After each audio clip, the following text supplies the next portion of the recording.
Welcome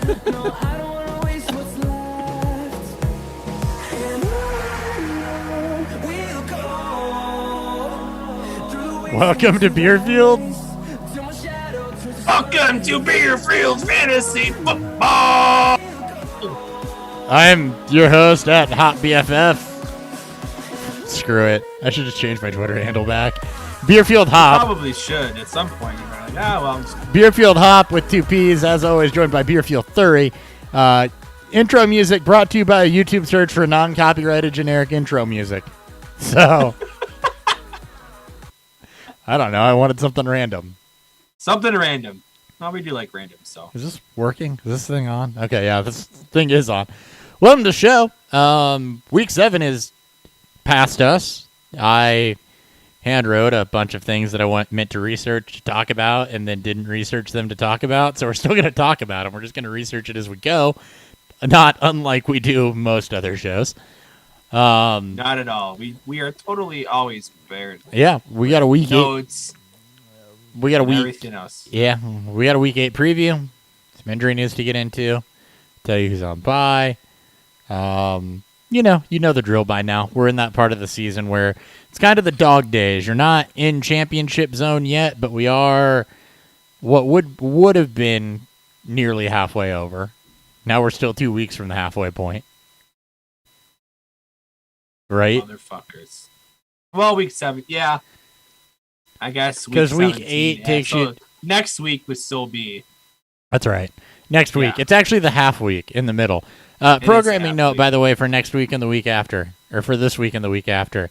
I know we said last week there wouldn't be a Sunday live stream. You should like and subscribe on YouTube and hit the notification icon because there actually was a Sunday live stream because plans changed.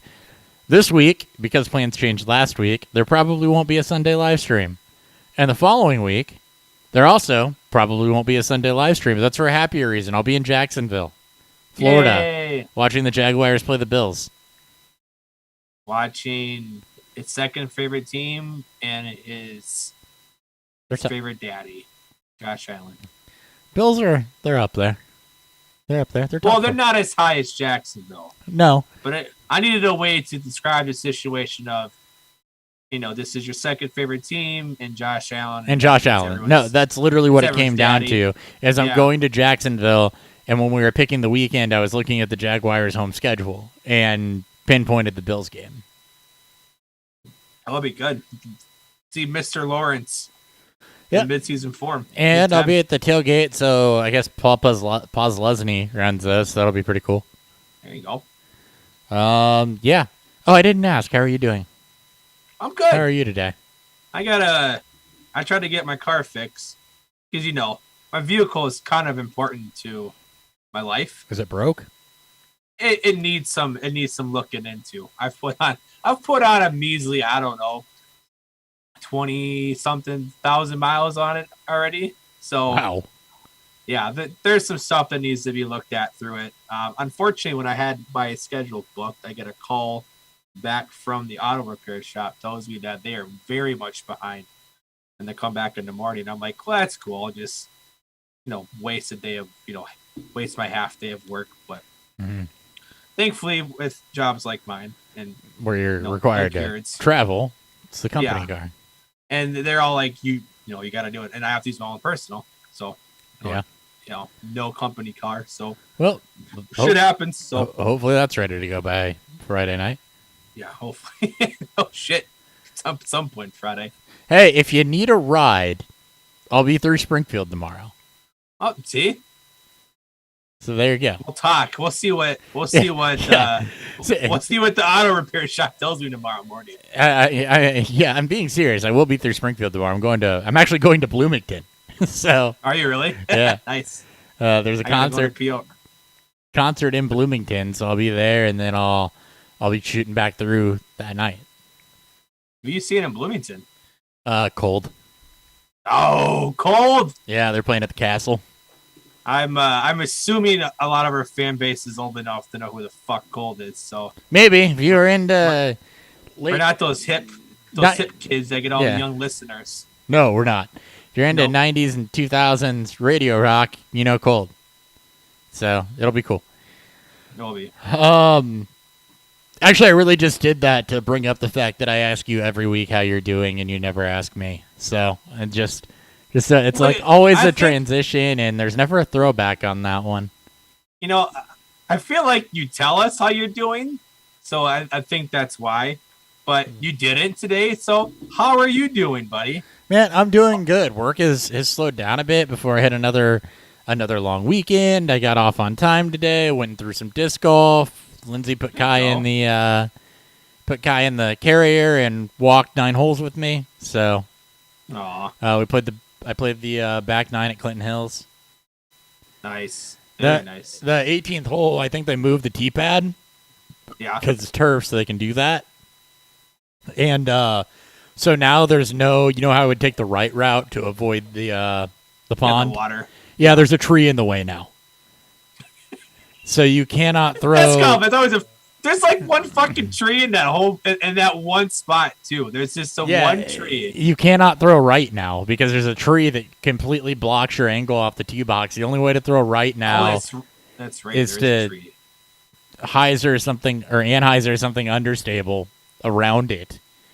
Or you do what I did and you try to go through the tree and your Firebird kicks off the tree and barely misses the pond.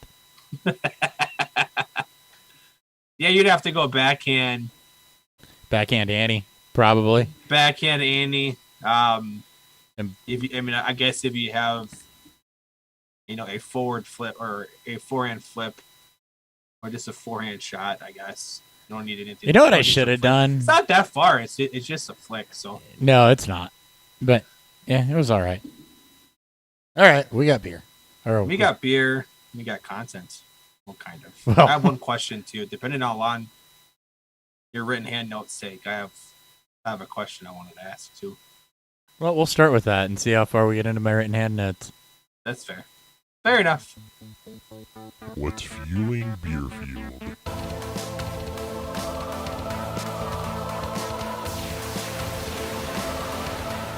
Screw it. We'll just talk for the first half hour and 45 minutes and use the note to go off of, and then we'll go from there, right? I mean, that's how we normally do this anyway. So it's not like we have a time limit we have to stay under. We just have a time limit we'd like to stay under. That we rarely hit. And we rarely do. What are you drinking? Right. I'm drinking Distill. Again? Shocking. The normal pills. Oh. We're going basic. I had an event, the one that was in Peoria a few weeks ago, that didn't drink a whole lot of beer. Shocking with it being a wine and food festival, there wasn't a crap ton of beer drank. So I was sent back home with a bunch of pilsners that I know I have to drink through. Thankfully, I A, like pilsner, B, like our pilsner, and C, I like beer. So I mean, I guess woe is me, right? So right. Again, distilled normal pills. 5.2. Nope, it's 5 flat. Pilsner. More on that later.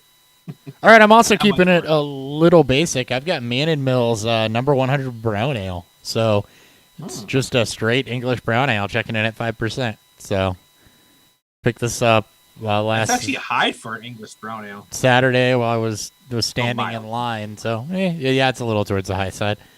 Yeah. I think they. Style-wise, you don't want them over 5.5, 6-ish. So, right there. That's my favorite thing to see is Mars from Chicago did a Imperial Mild. And I was like, oh, this is going to be cool. This is going to be like 8-9%. A 4.2. I'm like, this is amazing. Like, I got this great Imperial. Oh, that's going to be boozy. Only 4%. Because Imperial's based on the beer. Yep. All right, some news to get into. We got a couple trades to talk about. First off, Saints acquire. Let's start with the important one. Dan Thury acquires Josh Love, not Jordan, Josh Love, and a second-round pick from me for Taylor Heineke. So, context. This is, for those of you that's not in our listener league, this is a 16-team Dynasty League Superflex tight end premium. Tight end premium. I don't think it's two tight end. And are there 2 or 3 flex spots in that one too? I think. Yeah, I think it's based off of our friends, our super flexible super friends. So it's a really Travis's old league. It's very, very, very deep. Really deep. So I'm obviously I don't think I've won a game in that. No, I beat Nick last week. Nick and I were competing for who's going to go winless. Yeah. And I'm obviously not contending. Taylor Heineke obviously doesn't have any value to me long term beyond at all because I doubt he'll be watched. I mean, I doubt he'll be a starter next. He might be next year, maybe. And you are obviously on the opposite end. Well, I'm kind of towards quarterback. I'm kind of towards the middle. It is a really deep league, so there's a lot of parity there. So not a lot of parity there. Sorry, so there's a lot of 4-3 and 3-4 teams. Yeah, jumbled up. But I'm in a playoff spot right now.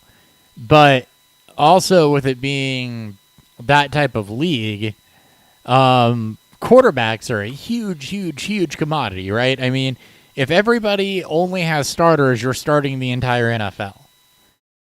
pretty much. So, I had a hell of a quarterback room, right? I mean, we had Chad right. Kelly, Blake Bortles, Drew Lock, everybody, Gardner Minshew, everybody that started for the last 5 years. That's literally like our list of your ex-girlfriends / quarterbacks. Right.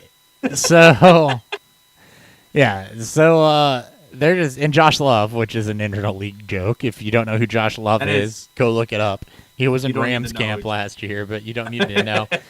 You don't need to know. Somebody accidentally drafted him, and then I just went ahead and used my 4th-round rookie draft pick on him anyway, like my 3rd, 4th-round rookie draft pick on him anyway, because there's no one left at that point. 16. This is like the true torture from Nick too. What it comes down to is I'm one of the few teams that can fill out a lineup of very good starters aside from the quarterback position. So I still have another quarterback that I could trade to. Somebody. Well, I considered Baker. Well, no, I'm keeping Baker. I mean, I have 3 of them that I'm going to keep, but I have one that's coming off of IR very, very, very soon. Oh, not this week. Tyrod Taylor. Yeah, Tyrod is available. So right now I've got Garoppolo, and I'm running with him, and it'll be Taylor Heineke, which is fine when it's that deep of a league, and the rest of your roster looks like it's a 12-team league, not a 16-team league, or at least the starters. The bench is crap. But so I just needed a starter, and that's, the insight into this is I know Dan's not competing. He's got a guy like Taylor Heineke that's a rental that needs nothing to him. The rest of my roster is good enough in this league to where I don't need a quarterback that is going to go off. I need a quarterback that can have some good weeks and that just is going to start. Yeah. So, ergo, second-round picks in a 16-team league are low-value lottery tickets. Anything after a first-round pick is. So I didn't want to give up a first-rounder for anybody. Another offer I had, I think, it might have been a second for Teddy Bridgewater, but I opted for Heineke because there's more upside there. And a rushing floor. As we're talking about this, I put Jalen Hurts on the block. Same league. Yeah, I saw Baker on the block and considered making a run at that.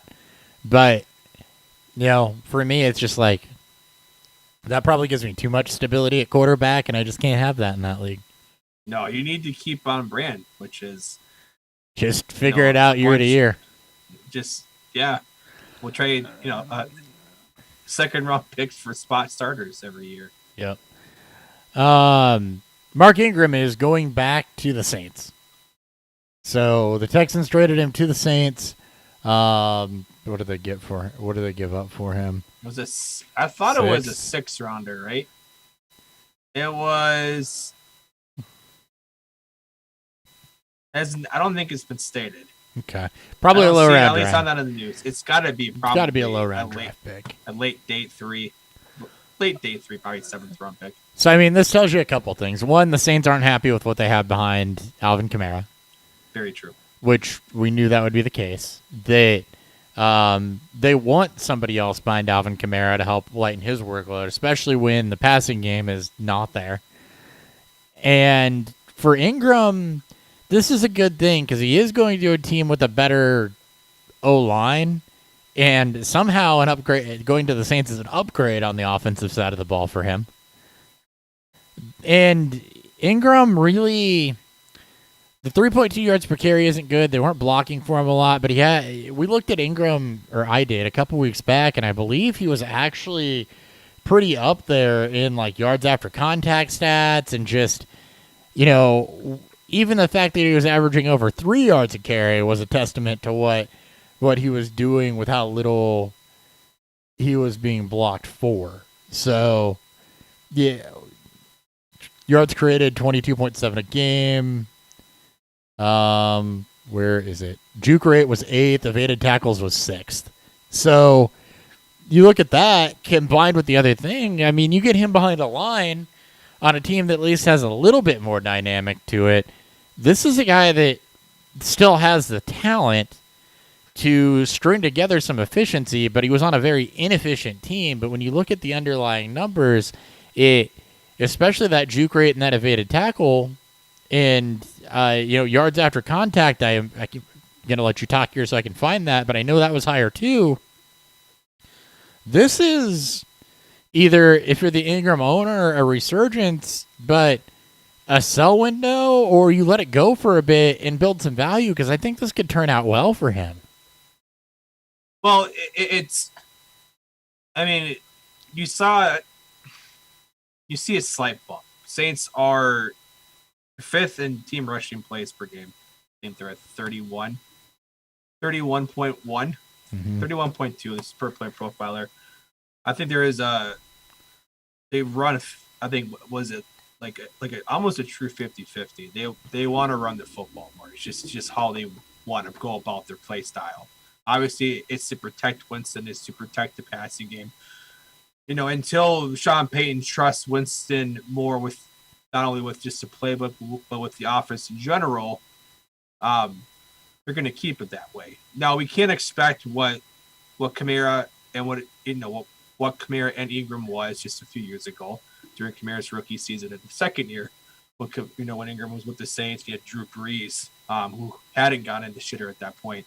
But this is an offense that clearly needs a number 2. You don't want to keep riding Kamara this heavy. You need some sort of change of pace, some sort of in between the tackles grinder. I don't know if his yards per carry is going to go up. It'll probably be better. I don't think the Texans don't have a great offensive line by any means. Saints is ideally better. I'm trying to just find where the I just looked at it. Really well. I looked at Kamara's run block efficiency. The Texans were 32nd in run blocking efficiency. The Saints for Kamara were actually a little worse. Yeah, but Kamara isn't a traditional running back. He's not a traditional in between the tackles.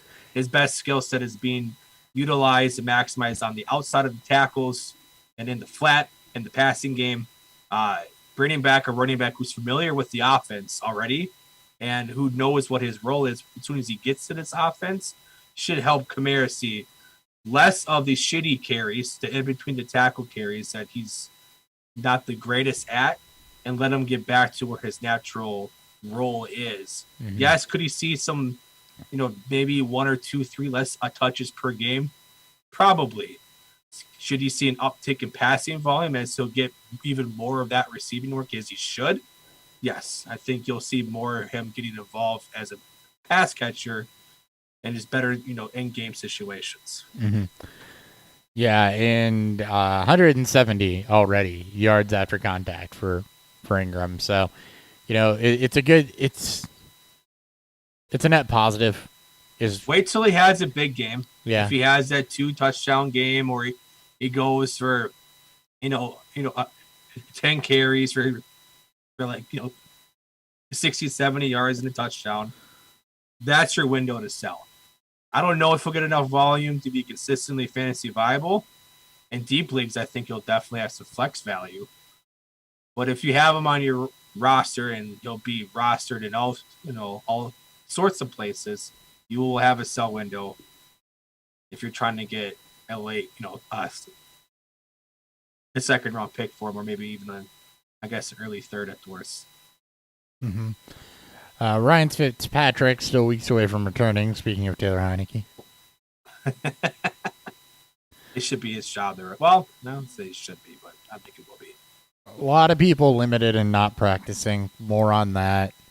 I'd say Sunday, but just keep an eye on all these guys. Like, the problem with doing an early week show is that it's really Thursday, Friday practices that you want to watch for a lot of these veterans. A lot of them are not practicing Monday through Wednesday at this point in the season, and with the longer season, or they're getting in limited practices, and there's bumps and bruises and things of that nature. So just, kind of pay attention to it. Yep.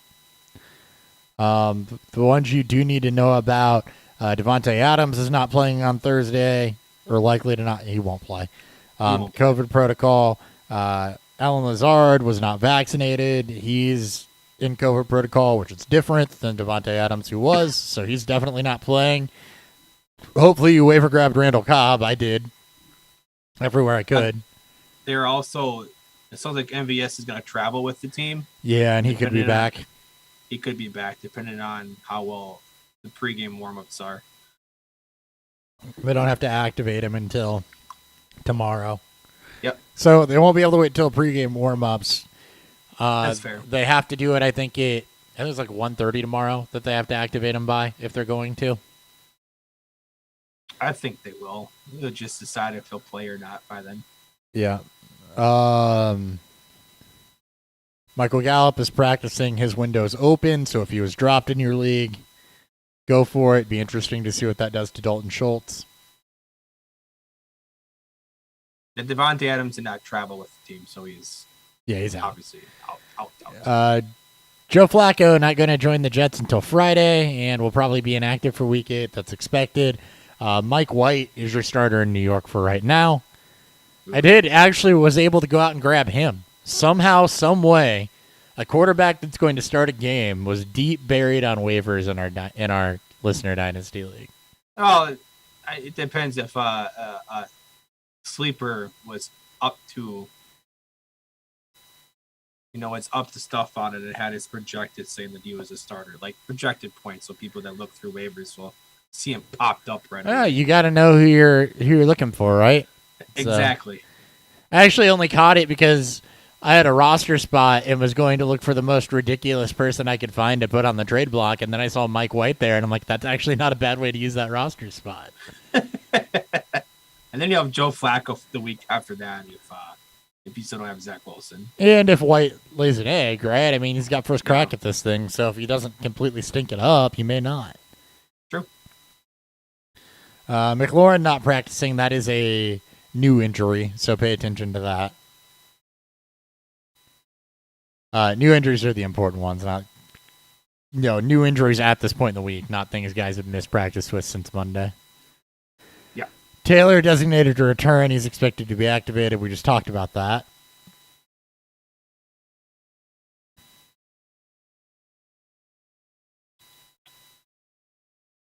Al Sanders.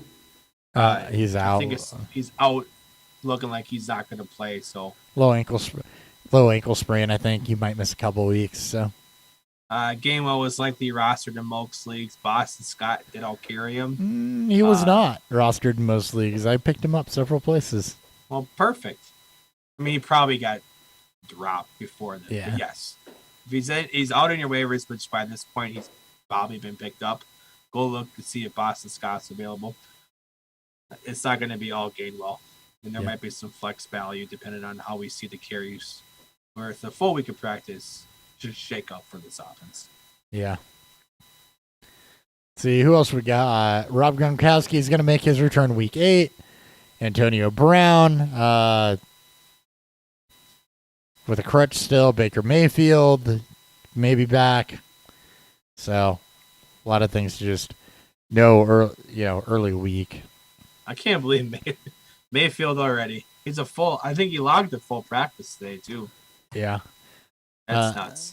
Giants still sound like they've got some problems getting people back. Galladay, Tony, Barkley, Sterling Shepard, all working with trainers on the side, not with the main practice. Khalil Mack not going to play against the 49ers, so take that for what you will. No. Matt Nagy got COVID. Is he going to be Is he not coaching? I hope. Maybe he won't coach. I'm hoping. Maybe we'll win. maybe we'll see more out of that offense.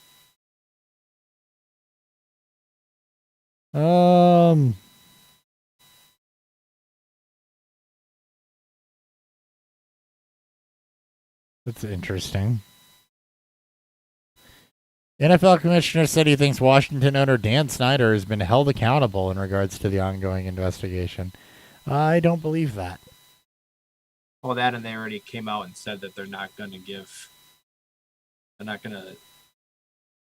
make it public. Yeah. So much shit, so much wrong with this. Still remains wrong with this situation. Chargers got their kicker. Signed Dustin Hopkins. Dustin Hopkins, the original, fuck with your league. And have a D Hopkins out there that isn't, the D Hopkins people want. McNairs are still shitty. Yeah. Things are not shocking to anybody. Fucking Christ. Okay, I've had about enough of that. That's enough news for right now. That's enough. I think we covered everything we needed to cover. Willie Snead was Jordan Howard might be active off the practice squad. For Philly? For Philly. Oh, okay. Okay. Anyway. And some beat writer for the Eagles is saying, don't be shocked if Minshew does get a start at some point this season. Okay. Well, beat writer. I'd be happy about that. I think there'll be a lot of happy Eagles fans apparently. So, well, I saw that's just something to keep note because I think that it's more of a dynasty outlook for Hurts. And it is, but you look at how the Eagles games have gone, right? I mean, Hurts is Blake Bortles right now. I want to do the comparison on that, but Jalen Hurts is basically Blake Bortles at the moment. His fantasy points, I think he has like 78 in the fourth quarter and no more than 20 in any other quarter. Yeah, it's or no more than 30. Sorry, in any other quarter. Hurts hasn't been good, but like everything else, and I'm sure Bears fans will also, speak to this from what there's happening with them. It's not just on the quarterback. I don't even know if this Eagles team even wins a game or two without Hurts, but I mean, this has been, kind of. They have more personnel problems than even the Bears do. Yeah, it's everything's off, and a team that obviously that they're still recovering from the failure of Wentz doesn't even have the right pieces around Hurts for that team to be competitive. It's not the failure of Wentz. I mean, how much goodwill can Howie Roseman continue to ride from a Super Bowl win, right? Because, I mean, what have you done to pump that up? You haven't drafted well. Your defense, the secondary has been a liability for the last 4 years. The pass rush has gone away. You don't have anything notable. Devonta Smith, I guess. But other than that, you did nothing really at receiver. No. And, he's been just okay. But the drop-off behind him is so huge that, there's got a coaching staff that's not using Miles Sanders the way that he should have been used, and now he's hurt. Yeah, it's they'll use Jalen Hurts as some sort of a scapegoat. Obviously, when they made the move for Carter Minshew, it tipped the hat that a lot of us knew that Hurts' leash wasn't extremely long. There is a real chance that he could be benched, not because of play, almost more so because of where the team's at. But if they think just switching from Hurts to Minshew is going to spark this team up at this, I'm not saying you don't have to give Minshew a shot, but I don't know how this is going to spark up the offense where. But all right, anyways, we'll talk about that more if that actually comes to light. But it's something that it's worth bearing for our Dynasty listeners to hear. Yeah. Anyway, you said you had a question. Yeah, so I saw our boy Ryan McDowell. Okay. Does a lot of shit for DLF. He made a post on Twitter. What? Love Ryan. Rob Ryan. He made a post out there that I found interesting that I figured we could just chit chat about. Okay. He goes, it looks like, and this is for obviously dynasty purposes, is that you can make a real. I'm not going to quote, verbatim, but you can make a real argument. I saw this tweet. Did you see this? Yes. He goes, you can make a real argument that the RB1, the wide receiver one, and the tight end one are all from this rookie class. I don't think we have to do much discussion about Pitts' tight end one. I think Pitts has been there. I think you can go to a point where Pitts is in his own tier. Given his age, given what he's done over the past 2 weeks and what he's shown this season, Pitts should be in that spot in its own right. Running back receiver is a different conversation, and it speaks more to how you tier players. But it's fun because people are going to defend who they think is the best player at each position from that spot.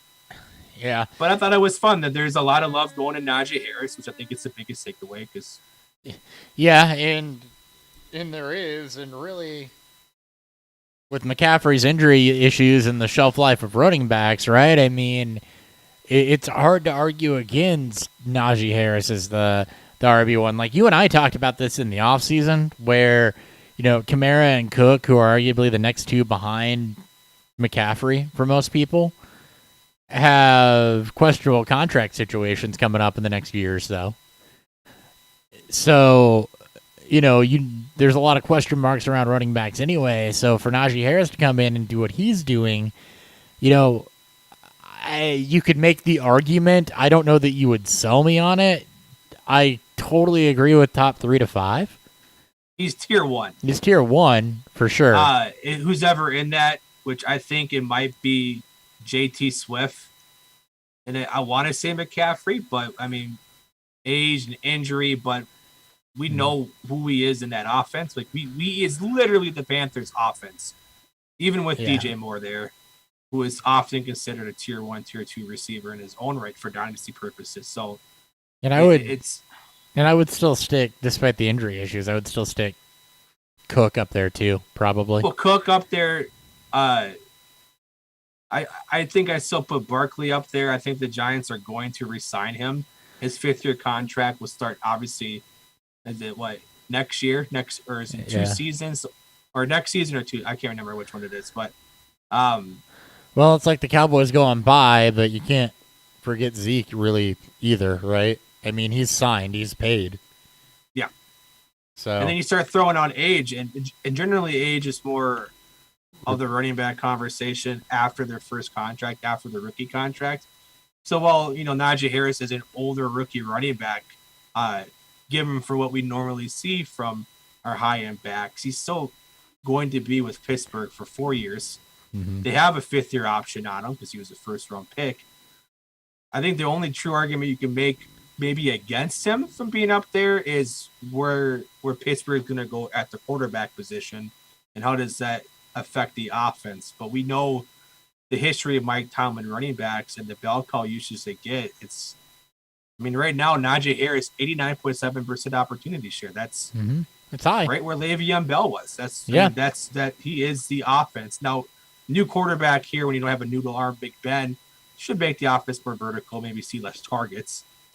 But he's going to dominate the opportunity share each and every year. And we expect Pittsburgh's offense to improve off of what they get this year. Maybe not next year per se, because rookie quarterback, but I thought that interesting. We can talk about Jamar Chase if you like. No, I want to talk wide receivers and quarterback too. My feeling on the running back is you can make the argument. I don't think it would be a convincing argument for most people to have Najee Harris as the one. I think that there's 7 or 8 guys that a lot of people would have in some varying order. And Najee Harris is right at the mix in the top tier of that list, like you said. I just think that it's not, you can make the argument, which is all Ryan was saying is you can make the argument, not that there is. Let's talk the wide receiver position for a second. So, Jamar Chase, shot out like a cannon, not unlike Justin Jefferson, right? When he got the opportunity. Yeah. When Jefferson finally got the opportunity, Chase, you have some concerns in training camp, and now he's come out very, very well. You don't know where Devontae Adams is going next year. Hopkins in Arizona, that's kind of come to fruition the way that we thought it would with he's not getting the Houston Texans level of target share there. Yeah. Yep. And Tyreek Hill and the Chiefs in a little bit of a rut, per se, if you will. So, AJ Brown, DK Metcalf are young guys that would be in that conversation, but they have the flashes and the solid to very good games, but not with the consistency that I think a Chase and a Jefferson do. I think Chase is a lot closer to that wide receiver 1 conversation than Harris is to that RB1 conversation. I mean, and we didn't talk about the CeeDee Lamb. Yeah. Just when it comes to wide receivers, Adams wouldn't be in that top tier. As you mentioned, with them, departing from Green Bay likely next year. We don't know where he's going to end up. He's not going to have anywhere near – he may not have the same level of quarterback play that he's getting from Aaron Rodgers. He won't have an offense, a passing offense built to feature him, potentially, as he is also getting older. Diggs likely as a part of that tier 1 spot. He's in the later prime time of his career, of his prime years, but he's still a vocal point of a top 5 offense out in Buffalo. You have one of the deepest wide receiver tiers. I think even tier 1. It's absolutely insane because you can definitely throw Brown up there just given what he's done over 3 years. We can definitely have some concern with the passing game as Tannehill has kind of regressed this year. Metcalf is showing the very little opportunity he was going to get to show that he's potentially QB proof. But unfortunately, with Seattle and Pete Carroll at the helm there, not a high volume passing offense, so it's tough. But you see the production right now. It may be just Lamb and Jefferson and Jamar Chase. Yeah, there might be some other guys you can definitely put out there, but it might be just those 3 at that elite. You're right, because I think that you have Brown, Metcalf, and those guys a tier below. And I wouldn't even argue with anybody that said that they want to throw them up there. Brown could definitely be up there. You may even see, a pretty good argument for DJ Moore for what he's done. Yes, I think you should. So it's a great time. It's a great time to have a heavy wide receiver core on dynasty rosters right now. Yes, it is, and I have cultivated some good ones there. Yeah, and it's some guys like Cooper Kupp, definitely deserve to be mentioned. Yeah, Cooper Kupp was older when he came out, though, too. I think he's already 28, 29, somewhere in there. Yeah, he's in that twilight part, but he plays. I mean, his role in that offense is, just like Adams is built perfectly for him. He's not great on the outside. He's not made to be an outside receiver, but he basically operates in the slot against zone. Yeah, he's 28. So he operates in the slot against zone all the time. The other thing with Kupp, though, too, is that his game already lends itself to playing into his mid-30s, a lot like Edelman's and Welker's did. Yeah. And he plays more vertical than them. Yeah. On an offense that wants to push the football. He plays more vertical because he has athleticism, but even when that fades, he was such a good route runner coming out, which is what drew me to him, that, he didn't forget how to do that. That's going to allow him to play. And we talk about it all the time with guys that win with athleticism when they get older and can't do that anymore. A lot of them cannot change and nuance their game into decent route runners and the ability to separate. Yeah. Cooper Kupp already has that. So yeah. And it's when you have arguably the best route runner against zone and an offense, as long as he doesn't leave LA, he is easily in that tier 2. And Stafford unlocked next level for him. Yeah, and the fact that what you saw what Golden Tate was with Stafford with the Lions. Yes, that's a very good comparison. Kupp is definitely going to be just fine. Yeah, so as long as he stays healthy. Very good comparison with Golden Tate as well. Quarterback 1, I don't see it. There is no one from this year. You can't put Trevor Lawrence. He's probably the closest to that spot, but I think it's even more so on his name. Mac Jones has been the best rookie quarterback this year as far as performance goes.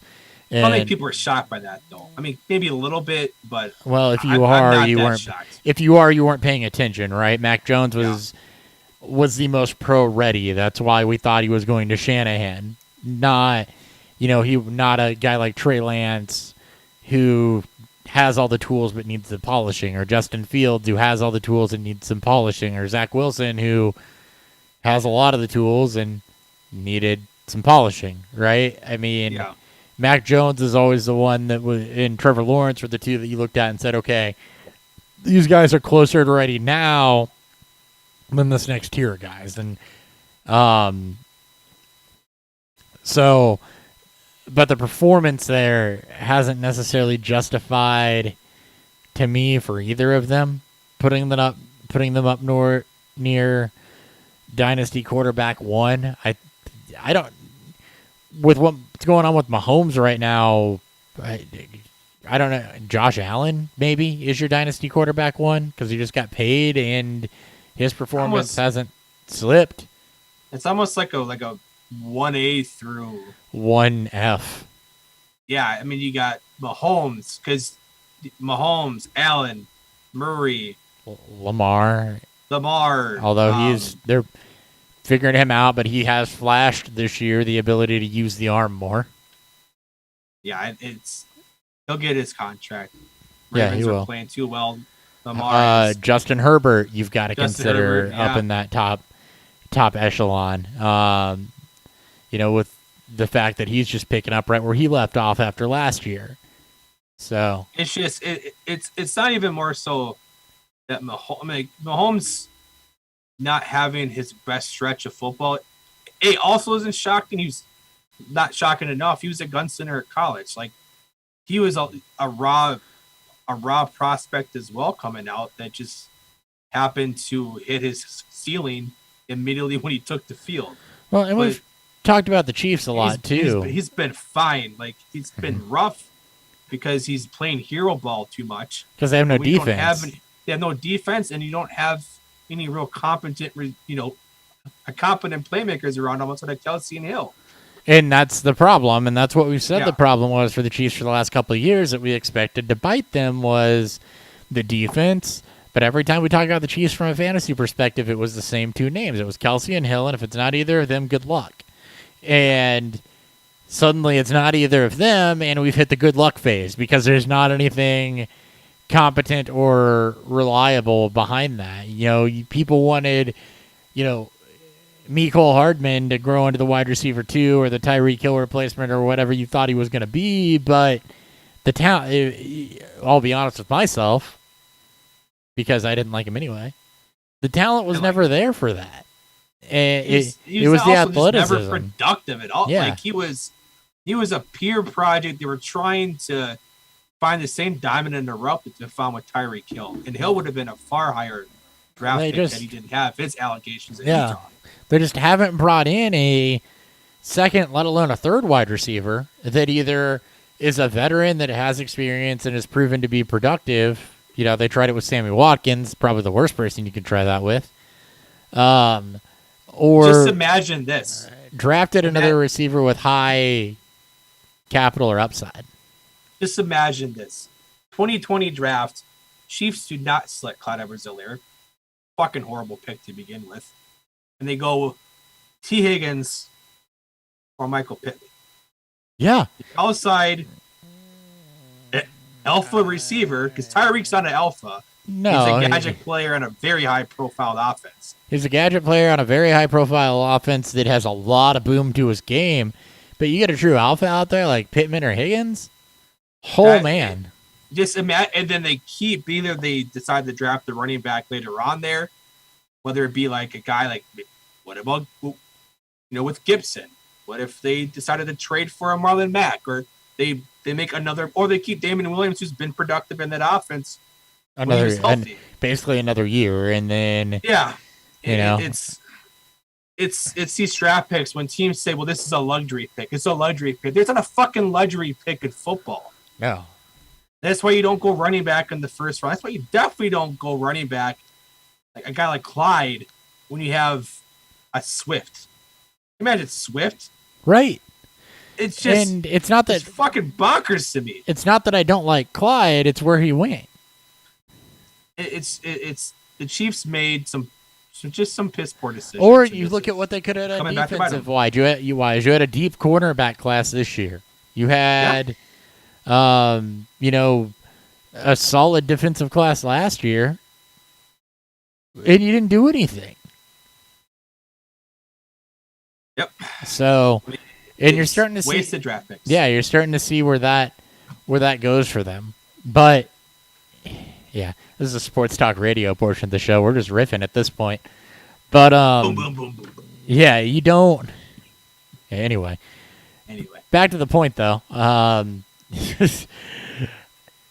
the rails. Yeah, QB1s for Dynasty. Like, look, there's not anybody in this class I'm willing to anoint that yet. I believe in the talent of Lawrence. I still believe in the talent of the top 4, and Mac Jones is what he is. We'll talk. I actually think I want to talk about him in a minute. We'll see. I can't remember, but whatever the list says, right? Yeah, whatever the list says. Whatever the list says. As I tick things off of it, but yeah, it's you can't really make the argument. You can make the argument. You can make any argument you want. I think it's a much tougher argument at the quarterback position to say that. Yeah, that there's. I think it's there's a lot more argument to be made if you want to put Lawrence in tier 1 at like the pure bottom of that list.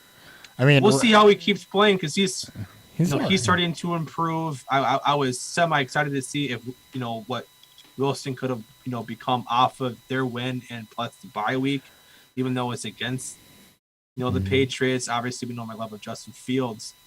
We'll see about Trey Lance, but I mean, Mac Jones being where he was and New England just doing such a great job and minimizing the risk that there would be with Mac Jones and just playing to his strengths. It's I don't think people need to be shocked. I mean, it's shocking that people are shocked.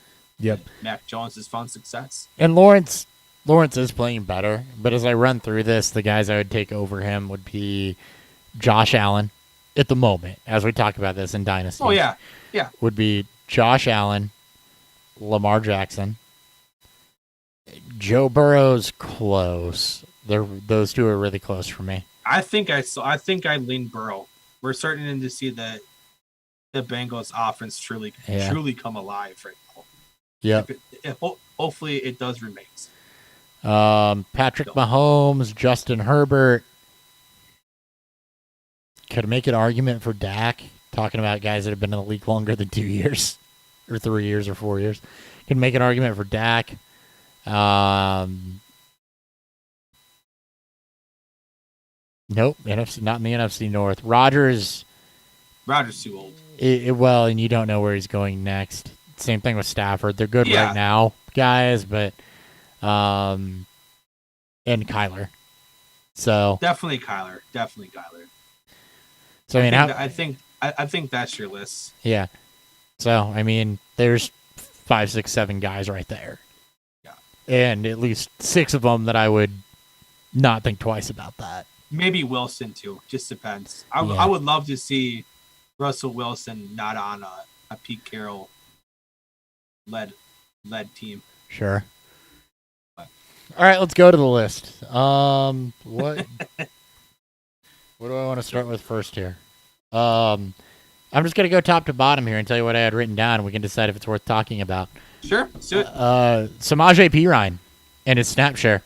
Looked like he was getting primarily third down work. He did break the big run at the end, but he had close to, I think it was like 47, 48% snap share. I'm pulling it up. I'm just pulling up his page.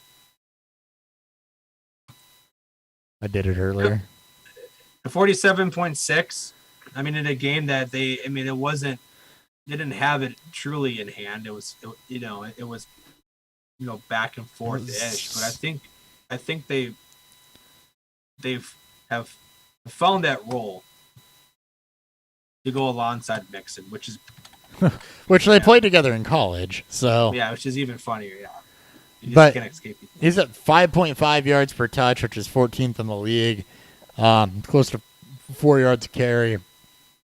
And I think that they trust him more on. I think what it's come down to is they trust Pirine more on passing downs than they do Joe Mixon at this point. I don't know if they're doing that to protect Mixon or what the case is, but he just had one more target. I mean, I'll be interested to know what the routes. It was 11 versus 16 to Mixon. Yeah. So I mean, it's Bengals won 41-17. Game was out of reach by the third quarter. It was 13-10 at halftime, so obviously closer first half. I'll be interested to see what the splits would have been in the second half.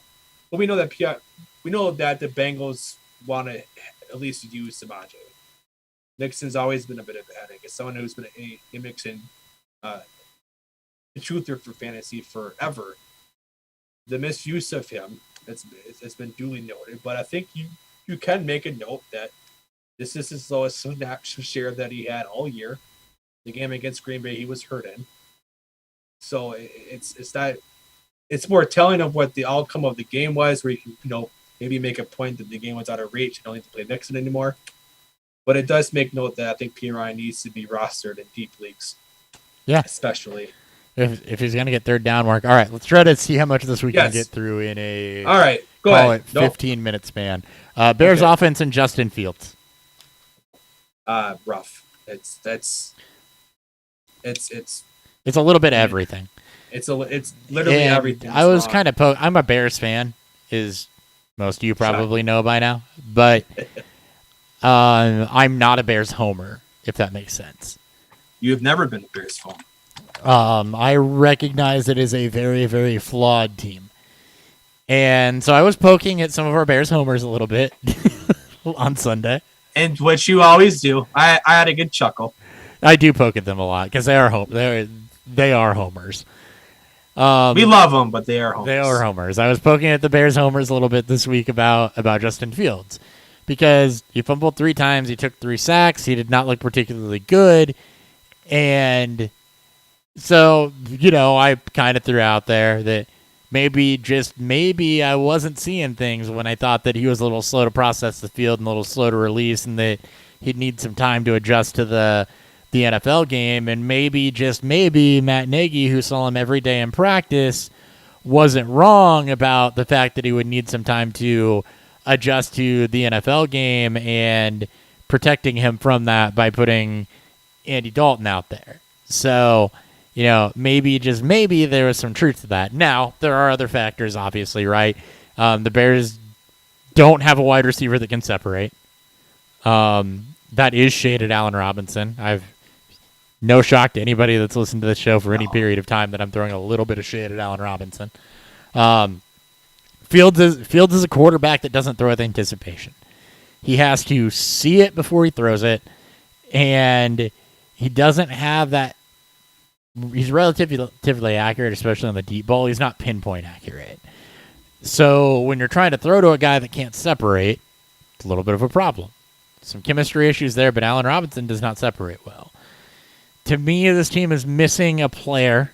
Doesn't even have to be it could be a dynamic running back, but Tariq Cohen hasn't come off the pup.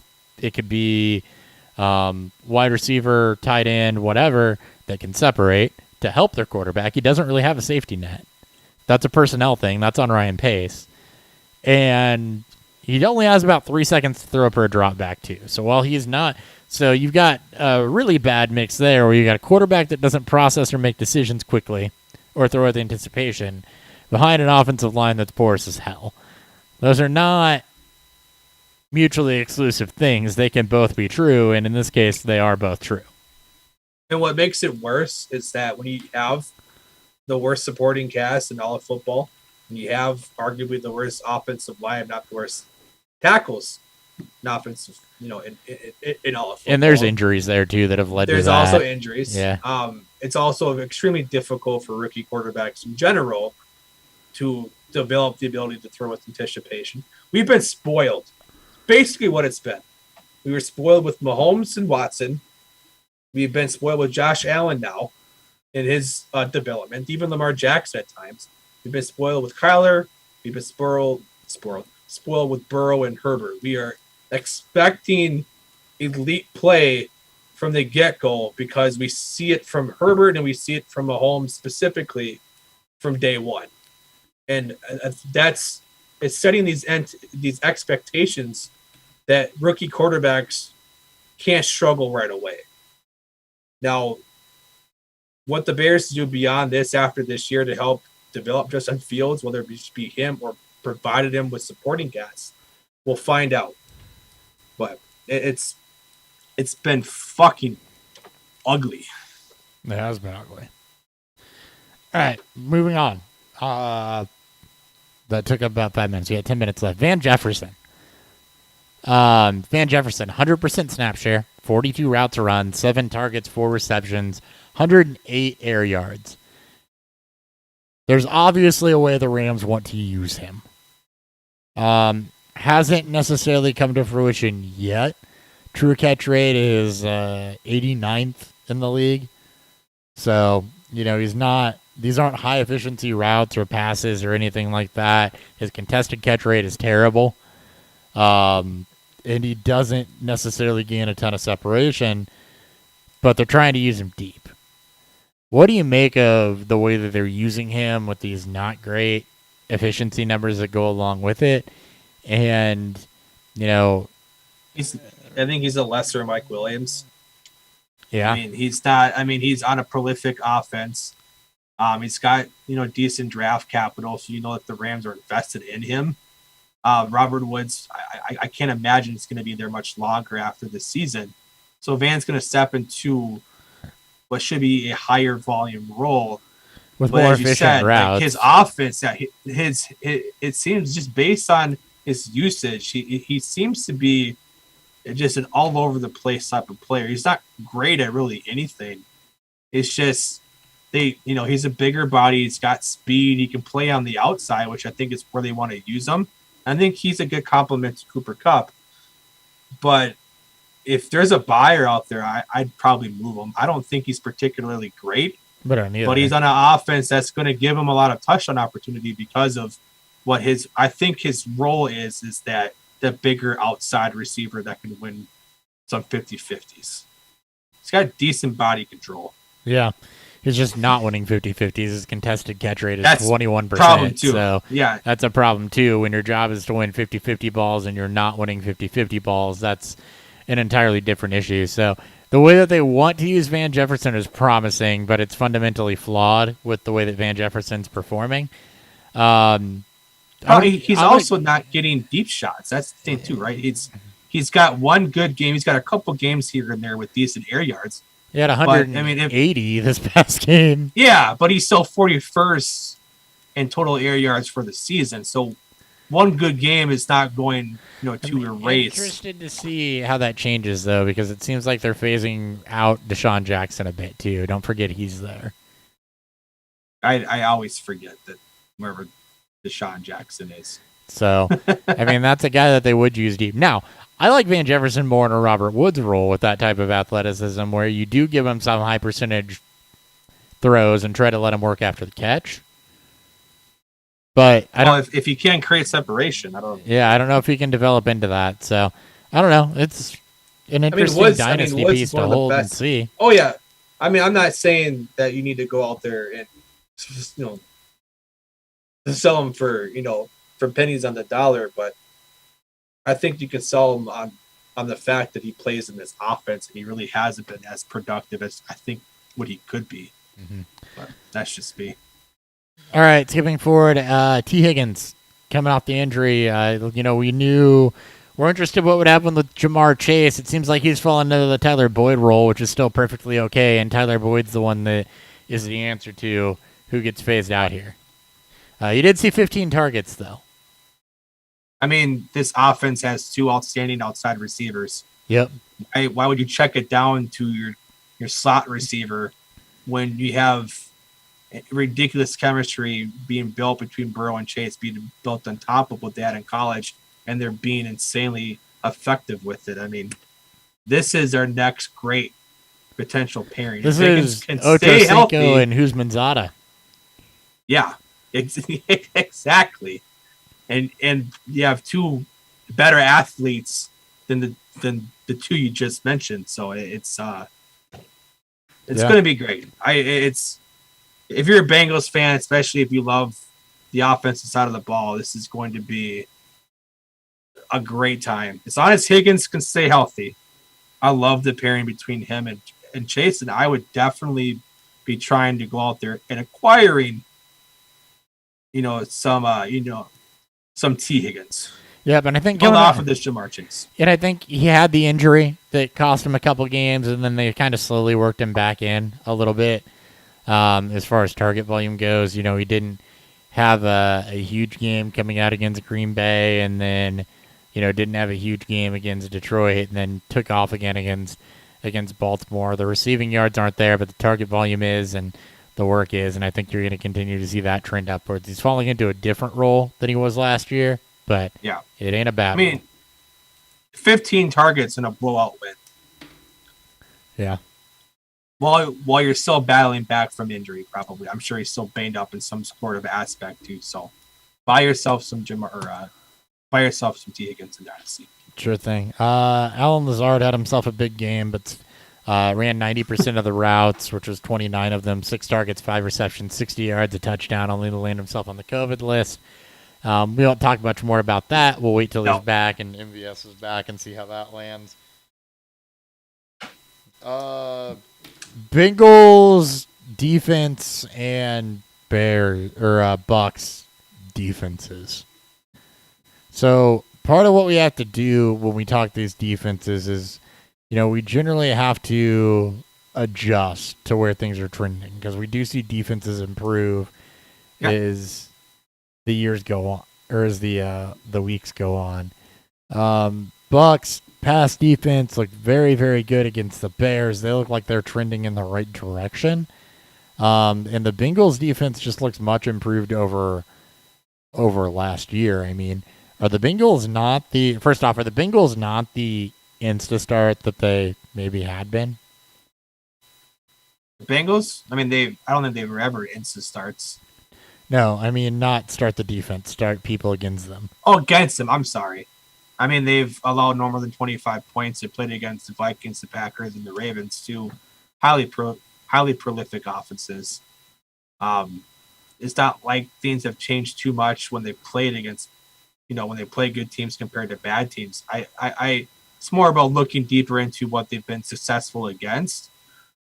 But they're, from a total team defense standpoint, they've been very much impressive, and you need to start looking their way in leagues that have defensive scoring. Yeah, and I will say this, as far as the Bengals go, looking at how you play people against them, against quarterback, running back, wide receiver, and probably tight end. I'll check that too. Over the last 3 weeks, I mean, they're a bottom half team as far as people you want to start against them. I mean, they're a bottom third. They're 20th or 20th or better. So this is one of those things where the lower you are, the better it is, because it goes by points allowed. They're 20th or better against every position right now. Stuff. It's hard to. If the offense is scoring this much, you can definitely play receivers.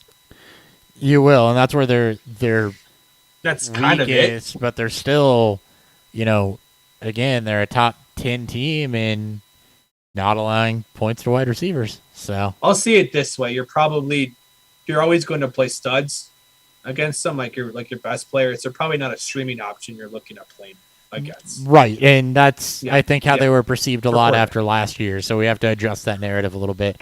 Yep. And the Buccaneers were seen that way a lot this year, but over the last 3 weeks, the Bucs have allowed the fewest points to running backs, which you never started against them. They've allowed the fewest points to wide receivers, just 9. 9 per game, yeah. I mean, it's a great defense. People know how good of a defense this was. They've been banged up, and they're starting to get healthier. Yeah. Actually, since week 3, they have not allowed in standard, a 10-point. Unfortunately, they haven't played a good offensive team since week 3. No. Well, that's the other thing, right? They played, so week 4, yeah. They played Miami, Philadelphia, Chicago. Now they get New Orleans. So it'll be a bit before they play a good offensive team. They actually get this is kind of a cake schedule. This is a ridiculously good. They don't play an offense that has any sort of resemblance that I feel great about till Buffalo. And that's week 14. I mean, the Saints, Jameis has been great from protecting the football.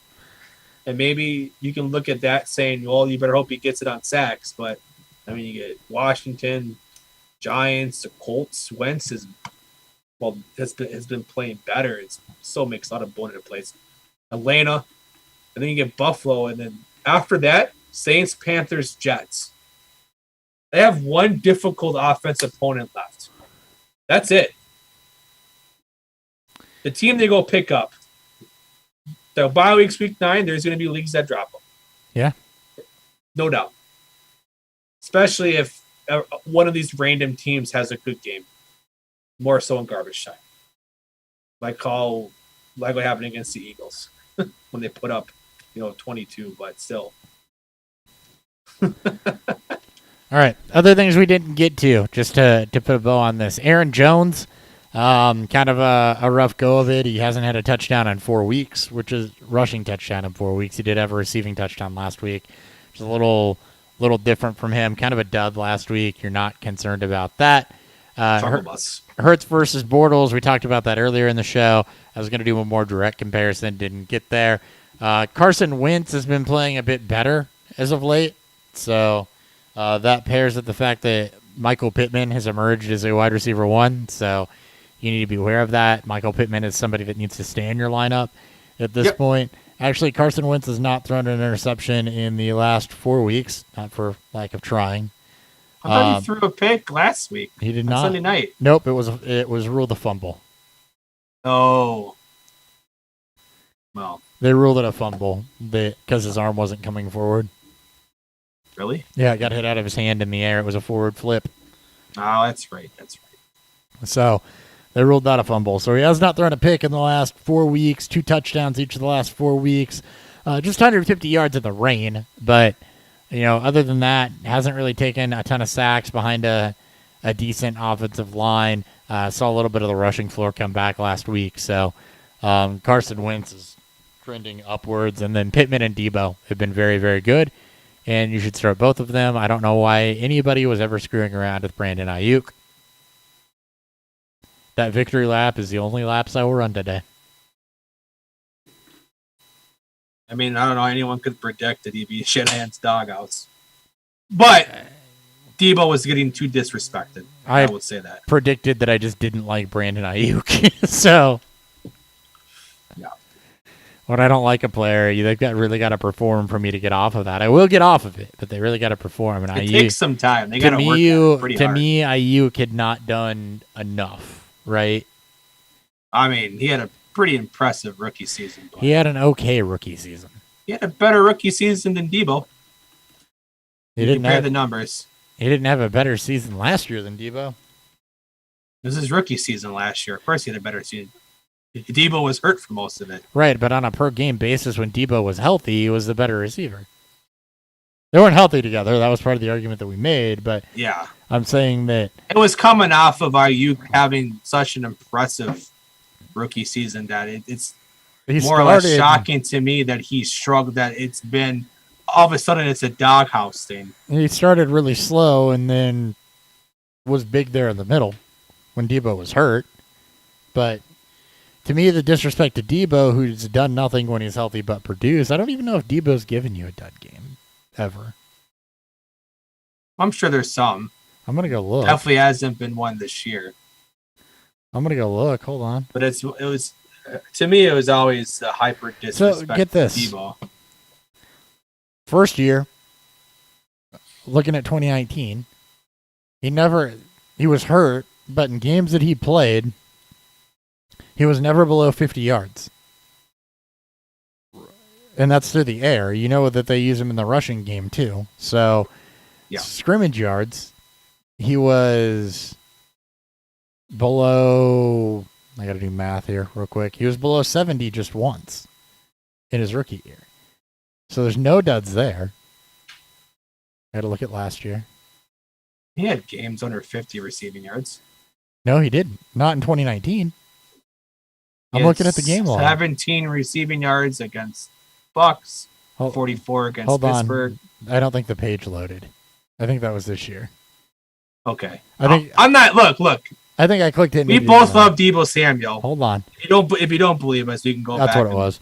The page didn't load. Yeah. So this year he hasn't given you a dud. This year he's been better than I think anyone expected. Yeah. Especially when you have healthy Kittle, and you have whatever's happened to Brandon Ayuk. I don't know why they don't try to use him, but when it comes to Deebo, it doesn't matter. Like, he's producing regardless of who's with him out. He hasn't given you a dud since week 5 of last year. Let's put it that way. He's also been hurt, but he hasn't given you a dud since week 5 of last year. Yeah. I mean, I think right now Deebo is probably becoming the new Keenan Allen. Yeah. A wide receiver that got wrongfully pegged as injury prone early on in his career because he battled some injuries. Is going to be hyper productive for the next umpteenth years because he stays healthy because injuries are random. Yep. And he's just fucking productive. Yeah. And I admit I was wrong on Ayuk over Deebo. I never had him, far apart. You didn't. I just believed in the Ayuk production from last year compared to where I thought Deebo was going to be, but they're never too far apart. I was wrong, and that's okay. Yeah, and the way that goes for me is I watch college tape, and I form an opinion on college, right, and what they did there, and, I've started to fold analytics and metrics and, profiles and things like that into it a little bit more. But ultimately, I form an opinion on a player coming out of college, then you got to do more than just one good NFL season for me to change on that. And a lot of that is because, think of the number of players we've seen give you one good NFL season, So one good NFL season will not pull me off of that initial take. It takes, like you said, it takes a while. It typically takes about a season and a half, 2 seasons before I'm really pulled off the fact that, yeah, that take was wrong. And that's because you look at Ayuk, Pettis, there's been a few other guys, a lot of running backs that give you one really good season, a couple quarterbacks too. They give you one really good season and then you never get it again. Yeah, it was, yeah. Yep. Beer review.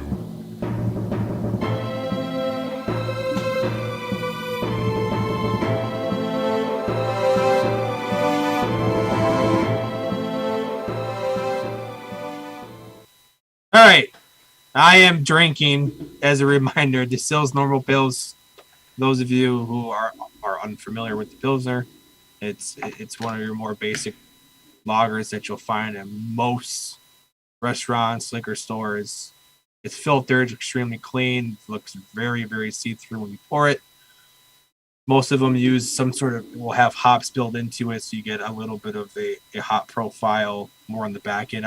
I'm assuming because there's not a lot of juice to it. The hops that they use are more for the bittering aspect of it, but as you are more of the beer connoisseur when it comes to making beer, you can speak more about that. But again, Pilsners, they are the reason why I drink certain I drink beers from certain breweries because I appreciate them making actually good beer. Yeah, Pilsners are supposed to be very, very crisp, very clean. So yeah, you're absolutely right. Where the only hop character in them should be bittering hop. Yeah. Though the dry hop is starting to come through. Like, you're starting to see more and more breweries start to dabble with dry hopping. But they'll pick bittering dry hop, like they'll pick hops used for bittering and they'll dry hop them. So you're starting to get a little more of the floral. I think it is from some of the newer ones. If you dry hop a Pilsner, you basically just end up with an IPA. That's how IPAs originated. Yeah. Oh. So you dry hop a Pilsner, you basically just end up with an IPA. So there's like this weird in-between thing. It's kind of like the distinction between an American Pale Ale and an IPA. So it's like a Pils or a... You start to IPA is on a It's unfiltered dry hop IPA. Yeah. I mean, slightly different base malt too, but they're so close it's negligible. Yeah. This might be the best brown ale I've ever had. Just from a pure brown standpoint. It's got a good amount of them. It's got a decent amount of roasty. It's got a hint of roastiness to it. It's got that bitter dark chocolate note. There's caramel notes come through. Like, this is what a brown ale is supposed to be. It's supposed to be malt forward and balanced between caramel notes, sweet notes, a bittering chocolate note. It is a shade below what a porter is, essentially. It's a porter with a lighter mouthfeel, and this absolutely nails it. The notes are spot on. They're well balanced. It's a great blend between, the three things I think about there's really four things I think about with the brown ale.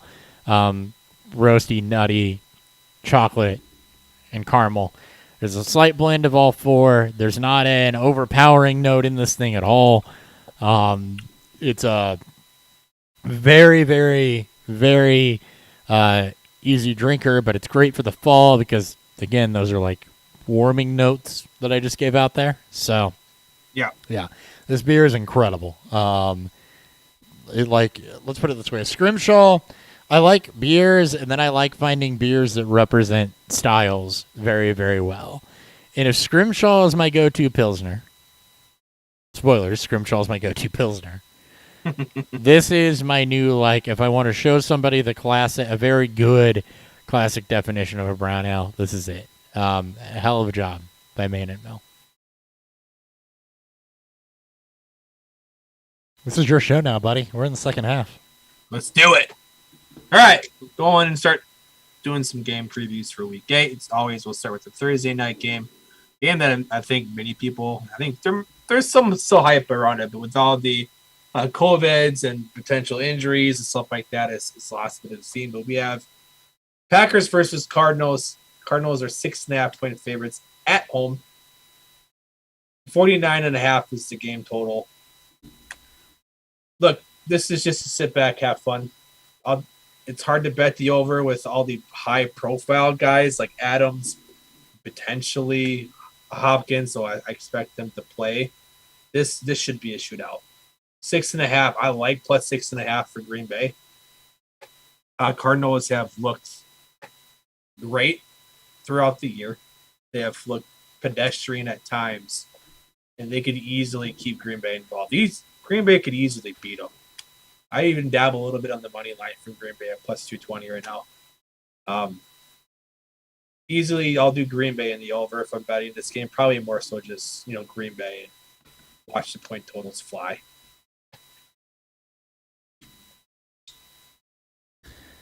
Okay.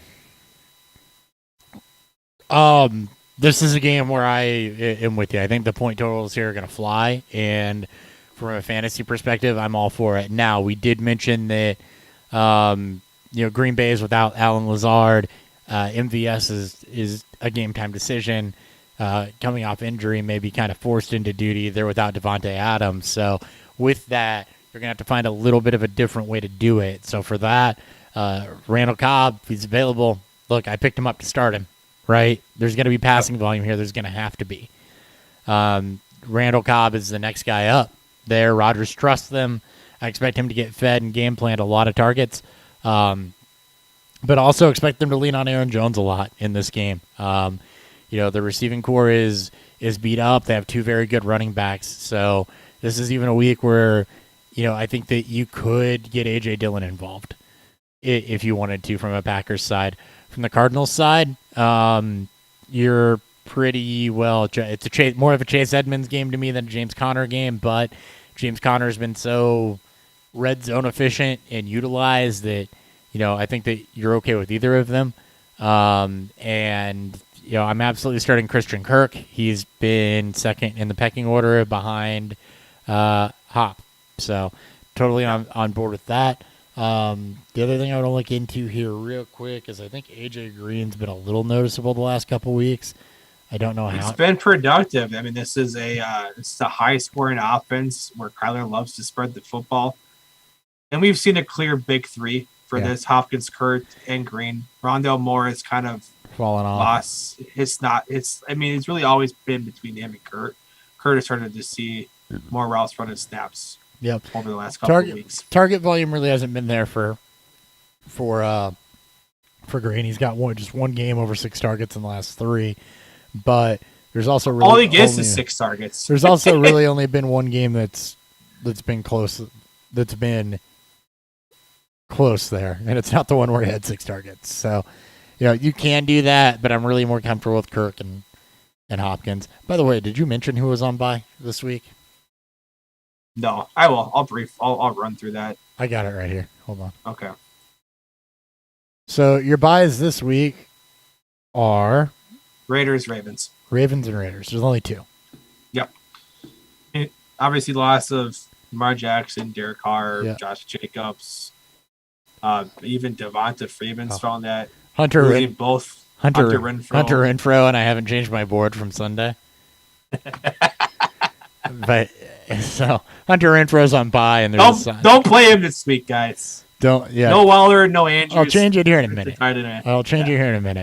But yeah, it's a 2-team bye week, and then you get 4 teams each of the next 2 weeks. So anyway, there's my rundown there. By the way, Bob Tunyon, if you're looking for a stream, he's also another one that they could default back to a little bit here, as they look for pass catchers. And then, no Waller, no Andrews to stick to the bye. There's a lot of teams out there are going to. So you need a couple tight ends, and Ertz isn't a bad one either. In what should be this game's going to be fun. I'm sad I won't get to watch it, but it's going to be fun and it should be high scoring. Yeah, definitely agree. All right. Dolphins at Buffalo. Buffalo, 13.5-point favorites. That is the second highest right now on the slate. Over-under is at 49.5 also. Last time Buffalo played Miami didn't score a fucking point. Tua is playing better, so hopefully that offense starts to turn a little bit more. It's a good game for Buffalo to come out on the bye with. I don't typically bet double-digit spread, so I'm not really concerned about the spread. Over under, I may even lean the under here. I still don't trust Miami to be able to hold up on their end to score enough points. Tua is getting better, like I just said. So hopefully there might be some score there for those of you that want to take the over. I'd probably would just stay away from the betting aspect of this. Money line sucks for the heavy money line parlay bets, and spread's a bit high. Maybe you want to get cute and tease down the spread to maybe 6.5 or 7.5. You can maybe go that way. I can't read it. What did it say now? As soon as I start talking, you'll be able to read it. Okay. I'm done. You can start talking. Okay. It says Hunter Renfro is on bye. Except that B's kind of... Hold on. Hunter Renfro's on bye. She's probably not playing. Good chance not playing. My handwriting is atrocious. Sorry, guys. There you go. Now it looks a little more like a B. All right. Dolphins and Bills. Yeah, I mean, obviously, Tua came out and had a good game. This offense is a little bit different without Tua. Jalen Waddle's been getting a ton of target volume, so if you need a floor play this week, where you are without Josh Jacobs, who may be a flex play for some people, that's an option for you. Let's put it that way.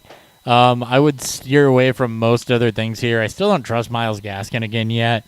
And really, there's better matchups to start people. Like you can go back to Sam Darnold, who maybe got a wake up call. Jared Goff against the Eagles. There's some better options there than what you've gotten Tua this week. As for the Bills, chalk for the most part. Dolphins defense has not overperformed this year the way that they have last year. They expect to have Zach Moss back. So, completely okay with Zach Moss. Josh Allen, obviously that's a start. Stephon Diggs, obviously that's a start. Emmanuel Sanders is on a tear. Don't know if they'll need to feed him a ton of volume in this one. But I would go ahead and go that route as well. So, pretty chalk game for them. Just go ahead and start your top guys. Haven't seen or heard a word on Dawson Knox yet. Tommy Sweeney is the backup there. Yeah, I think it's going to be Sweeney. I don't think Knox is going to be ready for this game. And that's okay. I would also, don't go chase Tommy Sweeney. Or are you going to say go chase Tommy Sweeney? You don't have to chase Tommy Sweeney, but again, prolific offense for tight end MAC, some red zone work. I mean, they target the crap out of Knox in the red zone. Not saying Tommy Sweeney isn't Dawson Knox, but it's more of that tight end who could step in and catch a touchdown this week. Sweeney might have a good chance to do that. Sure. I also don't hate playing Miles Gaskin this week. Malcolm Brown is on the IR, out for 3 weeks. Gaskin saw his second highest in snap share, ran 20 routes, which is tied for the second highest he's seen this year. And they should be behind. At 4 targets, he's going to play from behind against Buffalo. Is he going to get 10 targets like he did against Tampa Bay? Probably not. But I think this is a good high-end floor game for him. Maybe he sneaks himself away into the end zone. My only problem with that is outside of a breakaway run to Gibson, they really haven't given up anything in the passing game to the running back. No other back has had more than 30 yards in that regard. And they really haven't given up a lot on the ground. Only 100-yard rusher is Derrick Henry. Actually, the only 50-yard rusher against this team is Derrick Henry. So It's a terrible matchup as far as defense is concerned. Or as far as the matchup is concerned. It's good from a roster construction standpoint, but it's a terrible matchup as far as the player versus the defense is concerned. Yeah. I'm not saying don't expect the ceiling game. Hit 5 targets with a fully healthy running back core in week 2. Didn't do much, but they only had 46 total yards. Mm-hmm. Get 15 carries, which has been the season high at last week. Look, I'm not expecting a ceiling game, but I think you'll have a decent floor game for guys that are missing Josh Jacobs and potentially Devonta Freeman. This team has also only given up 4 touchdowns, and 3 of them were to Derrick Henry. Yeah, they got butt fucked against Derrick Henry. It was literally the Derrick Henry Titans versus the Buffalo Bills. He's the only one, though. Yeah, it's also Keenan Henry, which speaks volumes how good. Play Buffalo's defense in fantasy football. We're going to go with that. Oh, by the way, they've already played Miami this year. Gaskin was 4 for 21 on the air and 5 for 25 on the ground. Yeah. Panthers at the Falcons. Falcons are 3-point favorites against used to be 3-0 Panthers. Game total is at 46 even. I don't want nothing to do with this game from the betting standpoint. I don't trust either team. Maybe Atlanta because they've been playing better, while the Panthers have been playing consistently worse. Atlanta's got a soft defense. Maybe you take the over. Maybe this is where Darnold has one of those highly efficient games because he's not playing against an above average plus defense. Yeah. Maybe. Could be. So, Panthers secondary has not exactly been great. We'll start with the Falcons on this one. Has not exactly been great. They've allowed a receiver basically to go over 14 points every week since week 2, where, by the way, the Saints' leading receiver in week 2 was a little Jordan Humphrey. So, other than that. Oh, my God. Jesus Christ. Other than that, they've let people over 14 points, including Dante Pettis. So, look, we keep waiting for Calvin Ridley to get right. This is a week where you could look at Calvin Ridley and be like, okay, he's got a chance to get right.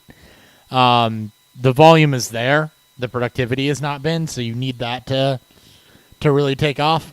The touchdown saved his ass last week, but this game has been going more towards, or this offense has been leaning more towards Kyle Pitts. And then obviously Cordero Patterson in Mike Davis, a revenge game for him. So I look at both backs. Ridley, I can go either way on. I think I put him in timeout with Allen Robinson on one team. In favor of Christian Kirk and Randall Cobb. I mean, maybe this offense has found its stride, as Pitt should have always been considered the number one. What I did with that team, honestly, is I put, with Cobb and Kirk both going on Thursday, I went ahead and put them both in the lineup and then forced myself a Higgins or Ridley decision on Sunday. I don't know if I. It's bold of you to play Cobb over Lilly. I like it though. It's very much a you move. It's very much a better matchup, and it's very much a better situation and a higher points game. So I mean, the data says go there. So I went there. It's a gut feel, and you know what? It might not pay off. Sometimes those don't, and maybe I'll regret that. And if that's the case, then we'll adjust and we'll go from there. Anyway, Panthers don't get cute. Chuba Hubbard's been good in the absence of McCaffrey. You're fine with that. DJ Moore, and I already mentioned Sam Darnold, the stream I really like with what you said, Dan. Take the over. So I do like that there, but yeah, that's it. That's all I got. That's it. All right. That's a game that I'm good just forgetting about. Eagles at the Lions. Eagles, 3.5-point favorites. Game total is at an even 48. Look, Lions get their first win. Lions money line, plus 162. Detroit is a dumpster. I like it. I love that call.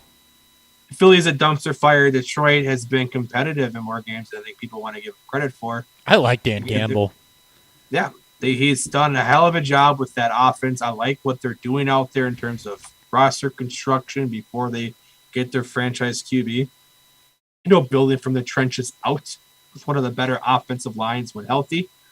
Detroit wins. Now, Detroit will probably find a way to fuck this game up and lose, but I'm still betting Detroit money line.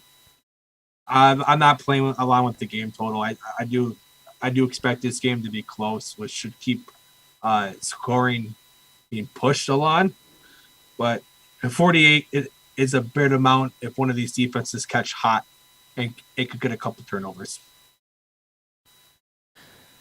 All right, on the other side of this game, look, Jalen Hurts and Jared Goff. I'm good with both quarterbacks, right? You've got two defenses that haven't played well. Hurts has been. I don't think Hurts needs until the fourth quarter on this one. You don't have to play Hurts until the fourth quarter. You can just let him sit there. Right. As far as the receiving options, these are two teams that where the tight ends are their best receiving options. I don't see that changing. If you need to go deeper than that, it's a good. It's a decent. It's a decent Devonta Smith. It is a decent. Smith, I still think is flexible. I do. Yeah. It's a decent Devonta Smith game. I'll give you that. He's a guy we haven't talked about a whole lot, so you forget the fact that he's been serviceable at least. Jalen Reagor seems to get more attention on this show, on at least this show, than what I think Devonta he's firmly Smith been does, replaced by Quez Rockins. I think he's firmly behind. Yeah, Quez at this point, and he very well could be. So, yeah, you're okay with that. As far as the Lions go, I don't like anything in that receiving core. I refuse to believe in Khalif Raymond, who's been the guy that's doing it. And St. Brown hasn't showed it yet. So, I mean, look, it's DeAndre Swift there. Eagles side in the running game, it's got to be somebody. You mentioned Boston Scott out touching Gainwell. Gainwell, I expect to be more of a receiving back. If you have the ability to just watch and see how that plays out this week, this is a game where I'm completely okay getting caught watching to see what plays out. Yeah, no one's going to be able to tell you who's going to outscore who. I think Gainwell had more snaps, routes run. I know Boston Scott out-carried him. I'm sure the touches were probably about the same. I think Gainwell's the more dynamic player, so I lean towards him being a little bit more featured and having a bit more upside. And if you have to play one of them, to me, it is Gainwell. But I'm more in a situation of let's watch that unfold. I'm excited from a massive Gainwell fan. I'm a huge Gainwell fan. Yeah, you are. Watch it to see. I think he'll get to start, and if he continues to play well, he's played well at times throughout this year, more often than not.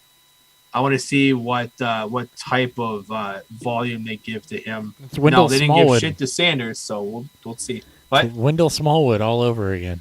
No, he's far better than Wendell Smallwood. Come on, man, don't disrespect my boy like that. Fucking Smallwood. All right, Titans at the Colts. This is a very interesting game. Colts 1.5-point favorites at home. 51 is the game total. Is that the highest? Oh, there's two games higher than that. 51 is the game total. You have a surging Tennessee team here where it looks like they're finally getting a bit healthier. Colts have been, I think, have found their stride. JT still doesn't get involved as much as he should, but he's fucking JT. So I do like the Titans to win. The fact that the Titans are plus 104 for a money line, I'll take that. This would easily be a game to be favored by 3.5 to 5.5 points if they're at home. I think they have found what they've been looking for whatever it was. 2 very quality wins in back-to-back weeks. I'm taking Titans money line. Maybe dabble with the over here. We'll see. Sorry, I didn't hear a word you just said because I'm busy looking at the Wendell Smallwood Kenny Gainwell comparisons, and they're actually really close. I don't care what their athletic builds are. I don't care if they're the same height. Smallwood was more athletic, really. Gainwell's got him a bit in, because he's shorter, a little bit in BMI, but Smallwood's actually a touch more athletic. That's fine. Gainwell's still the better player. Gainwell's best comparison is Ito Smith. God, it hurts so much. How did he? It pains me that he was a mid to late day 3 pick. That just doesn't sit right with me. Sorry, but it is what it is. Sometimes the players. Anyway, who are we talking about? Because I was totally just looking Christ. at Wendell Smallwood. Well, we're not going to repeat what I just said. No, the listeners. Just give me the listeners teams. At least listen. Just give me Titans, the teams. Titans at the Colts. The listeners are looking it up too, by the way. The listeners are like, "Fuck all right, this game." Titans at the Colts. This one is pretty chalk as well. I talked about Wentz a bit earlier. I like Wentz as a start. Tannehill starting to find his groove again. Both running backs should absolutely feast in this one. That's with Henry and Taylor. Pittman's emerged as a wide receiver 1. I absolutely love that. You've got AJ and Julio for the Titans. I think both of them are good options this week. I expect this game to be close. So the Julio still dealing with the hamstring, so pay attention to that. But AJ Brown, obviously, preference. The only other name I want to throw out here is a guy that is not getting a lot of love, but I think the red zone target share alone. Molly Cox? No, other side of the ball. Oh. The red zone target share alone deserves a little bit of love. Touchdowns the last, 2 of the last 3 games. Not a ton of target volume, but Michael Pruitt is a guy that's been a little noticeable to me that I've stashed in super deep leagues.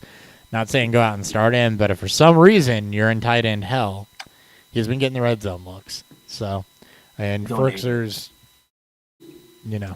starting to fall out a little bit. So, I'm not endorsing Michael Pruitt as a guy that you run out there that you expect to have. You told me to start Michael Pruitt. Fuck you. Yeah, I didn't say start Michael Pruitt. I said if you're desperate, you start Michael Pruitt. But I expect one of our listeners to mumble under their breath on Sunday. 2 of the last 3 weeks, been over 50% snap share at the tight end position. Ran 10 routes last week. Saw 3 targets. Not great. Pretty good. But he's got touchdowns. So I like to see that routes run kind of increase, but that was also a blowout win against the Chiefs. So it was. You talk about the Colts already? I did talk about the Colts already. It's shocked. All right. It's a very he's not listening now. It's a very chalk game. It's been very fun, and I deserved that. Moving on. You have my attention now. No, damn it. Rams at the Texans. Highest game spread of the week at 14.5. Rams are favored by 48 is the game total. Ty God's back. I'm betting the over. Expect Houston to be a little more competitive in this game. Detroit hunt around the Rams. The Rams at times just kind of downplay. I guess that's the one concern. I think they could come out here and just really put on a show. 14.5. I'm not taking the spread, but I'll take the over. Have fun with the over. Sure. Maybe Brandon Cooks will finally be respectable again. Brandon Cooks' revenge game. Brandon Cooks' revenge game is right. They also just traded Mark Ingram, and you've been able to run against the Rams, so watch Phillip Lindsay this week. Don't start Phillip Lindsay this week because the Texans haven't been able to... You might be David Johnson a week. To run anywhere, but watch him... No, Lindsay was getting nothing. Well, Ingram was getting everything for the most part, so watch the Texans, watch what they do at the running backs, watch and see if anybody's productive. The Rams have not been a good run defense team. Look, should have Taylor back. It's going to be good things for Cooks, but not good things hopefully. for much else. But, yeah, hopefully. The other side of this for the Rams, look, you've got to – this is not a game where the Rams are going to have to throw a lot. This is a Darrell Henderson game, if anything. It pains for you to say that, does it? No, not anymore. little bit. I actually like Darrell Henderson. He's looked good. Yeah, it's not good. I watch a lot of the Rams because they are a top 5 team for me. Fuck Stan Kroenke, but I do like the Rams. And, Darrell Henderson looks good. From the receiver perspective, this is not a game where I expect a lot of blow-ups. I mean, I would maybe shy away from Robert Woods if you have a better option because of just a perceived lack of target volume here. Cooper Kupp, you're obviously going to be completely fine with, but I do not think this is a game where the Rams are going to have to throw the football a ton. And, there's something to be said for keeping your foot on the gas, but I think this is one that they can just kind of coast through. So I don't expect this to be high volume, big upside or anything like that. So, for Kupp, I'd expect more of his floor. For Woods, I would expect more of a down game. Shy away from it. And, this is definitely more of a where you get to see what the Rams' running game can do. Even for Stafford, if you stream him, right, it's not an upside game for Stafford. We say it all the time when it comes to for fantasy games, you don't want bad defenses. You want bad defenses with good offenses. Texans don't have a good offense. He's played the Giants, Lions, 2 games that anyone and everyone fully expected the Rams to go out and destroy. Stafford 251, 4-1 against the Giants, 334, 3-0 against the Lions. What were the final game scores of those? 38-11 against the Giants, 28-19 against the 38-11 against the Giants, 28-19 against the Lions. Lions have played teams close though too. That's what I'm saying. The Giants is more damning there than the Lions is. I like the fact that even in games expected blowouts, Stafford is still being productive. Yeah, no, he's somebody that's hard to sit, but he's also somebody that I have to acknowledge you took in the 9th or 10th round. So, for some reason you're riding multiple quarterbacks. I don't know that I see anything here I like a lot more, but, maybe a Wentz or a Tannehill. I might like the upside on them a little bit more. I can definitely see a reason if you want to pivot off of Stafford. I'm not going to fully fade. Let me put it this way. You absolutely I definitely get where you're coming. You don't have to pivot off of Stafford. Yeah. If you are projected to lose and need upside above a projection, you can pivot off of Stafford. You do not have to pivot off of Stafford. I love it. All right. Bengals, Jets. This might be the first time I've seen the Bengals as double-digit point favorites in a long time. 10.5 on the road. Oh, they're so much fun. At New York. 42.5 is the game total. The question is, can Mike White muster up enough scoring to push this over? I think he can. And can Joe Mixon? Is this the game where both Joe Mixon and Samaje Perine are both RB2, RB1s? No, as they're not going to be able to throw. There's going to be no need to throw the football in this game. Yeah, they'll still do it, right? I mean, they'll definitely still throw it. Oh, easily. More of a joke. Yeah. Look, again, this is I don't trust the betting in this. I don't trust the Jets at all. This is the rare time that you take the Bengals easy spread. I wouldn't be shocked if this jumps up to 11.5 to 12 by the Sunday morning. This is an easy, I take, you can give to 10.5 points against the Jets. Just bet the Bengals. There's absolutely no reason to bet the game total here. And I think it's going to be very chalk for fantasy. So I'm sure you'll agree. I agree. No, from a fantasy perspective, it's chalk. I like the call out on P. Ryan. He was more in passing down wise, but also you did see him in garbage time against the Ravens. So Yeah. I mean that's a solid call out there on P. Ryan. I do think Mike White cannot muster up enough offense to put this game over, though. By the way, for those that don't have the book on Mike White, we can give you the book on Mike White. He's a name that comes up on the show probably more than he should. He's more than any other show out there. I guarantee you more than any other show out there over the years. We liked them. We did. Mike White 10 years ago would have been a quintessential starter. Mike White does not move. Mike White is not fast. Mike White cannot move. Mike White has an arm, though. It's a goddamn statue. And I think that Mike White can show you some things. And we mentioned the Bengals being, top 10, essentially, in points allowed at every position. But by top 10, I mean they're not allowing a lot. But they're also barely in that top 10. So, I mean, look, I'm not saying that you go out and start any Jets this week. I can't. I want our listeners, I want at least one listener to post and show us that they played Mike White. I want to see a Mike White start this week. I'll start Mike White over Taylor Heineke. Fucking do it. Who I just acquired. I'll do it. Do it. I want to see Mike White. I kind of like Corey Davis this week. It's a game they're going to be playing from behind and passing a lot in. And I like Mike White. Kind of like Corey Davis a bit this week. Yeah,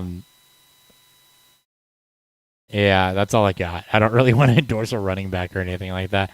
I will just for you, though, and just put my money where my mouth is. I will start in our listener league Mike White over Taylor Heineke, who I just I'm so fucking proud. I will make note. This is I want to say Josh Larkey pointed this out, but he had a great random info stat for the teams that played last week. Michael Carter is starting to significantly take away the pass catching work from Ty Johnson. So. As he should. Michael Carter is a more talented back. If you have to start a Jets running back, it's Michael Carter. I do in a very deep league. I don't love it, but I do. Keep an eye on that. Mm-hmm. Not to say that we are excited to ever, tout the Jets running back, but if there's some semblance of Michael Carter and target volume. If you're on YouTube, there it is. Oh, gotta love it. Right there. There it is. I know it's super deep, but I don't care. I'm so proud of you right now. I should go pick him up somewhere. It's got to be available. He's got to be available. There's got to be leagues that he hasn't. No, at least probably been. And that league's just for fun. There's so much. That league is so deep that it's such a crapshoot every week that I went from, 1-4 to couple game winning streak, right? And all of a sudden I'm second in my division. It's such a crapshoot there that it's like, I love it. Why not? I know that starting Mike White isn't going to kill me. Let's have some fun here. I'm about to pick up Mike White in a dynasty league. Well, actually, and Washington plays Denver. That's actually the play. Really? Hold on. I got to fix. All right, now we can make this work. Based on matchups, that's actually the play to start Mike White over Taylor Heineke with Washington and Denver. I'm so glad that we get to finally be thrilled about Mike White. It brings me joy. I'll be honest. I thought it would never happen. That was a year one. He was a 2017 pick, right? No, he was 2018. Was he? Yeah. He's either 18 or 19. He was 18. I think he was 18. 17. He definitely wasn't 19. He wasn't 17. He was definitely 18. Let's go look. Who can be dropped that I don't need in this league? Matt Breida, man. He's Davion Hawkins. So it's not even. He is. Hawkins on the Rams now. Okay. I dropped him. That tells you everything you need to know about that. There's two dynasty leagues that I'm totally. Well, there's one for sure. I'm not playing him in the other one. There's one for sure that I'm going to be playing Mike White this week, just for shits and gigs. I'm going to play Mike White over Case Keenum. Because I think Baker's going to be back anyway, so it doesn't matter. 2018 NFL draft, 5th round, 171st overall to Dallas. Yeah, he was one all three of us liked. If I remember correctly, you, me, and Nick had him all ranked relatively And we all I said think higher than consensus. And we is what all I said the remember. same thing, which is that if he had started, you know, New England is New England against rookie quarterbacks, he might as well be a rookie quarterback. But, you know, if he had been in the draft 8 years ago, you're all about it. He just doesn't have the mobility. Yeah. I just saw your message on Sleeper. Forgot that you send direct messages now. So I just read your message. Josh Love has to be included to prove a point. So I had seriously been.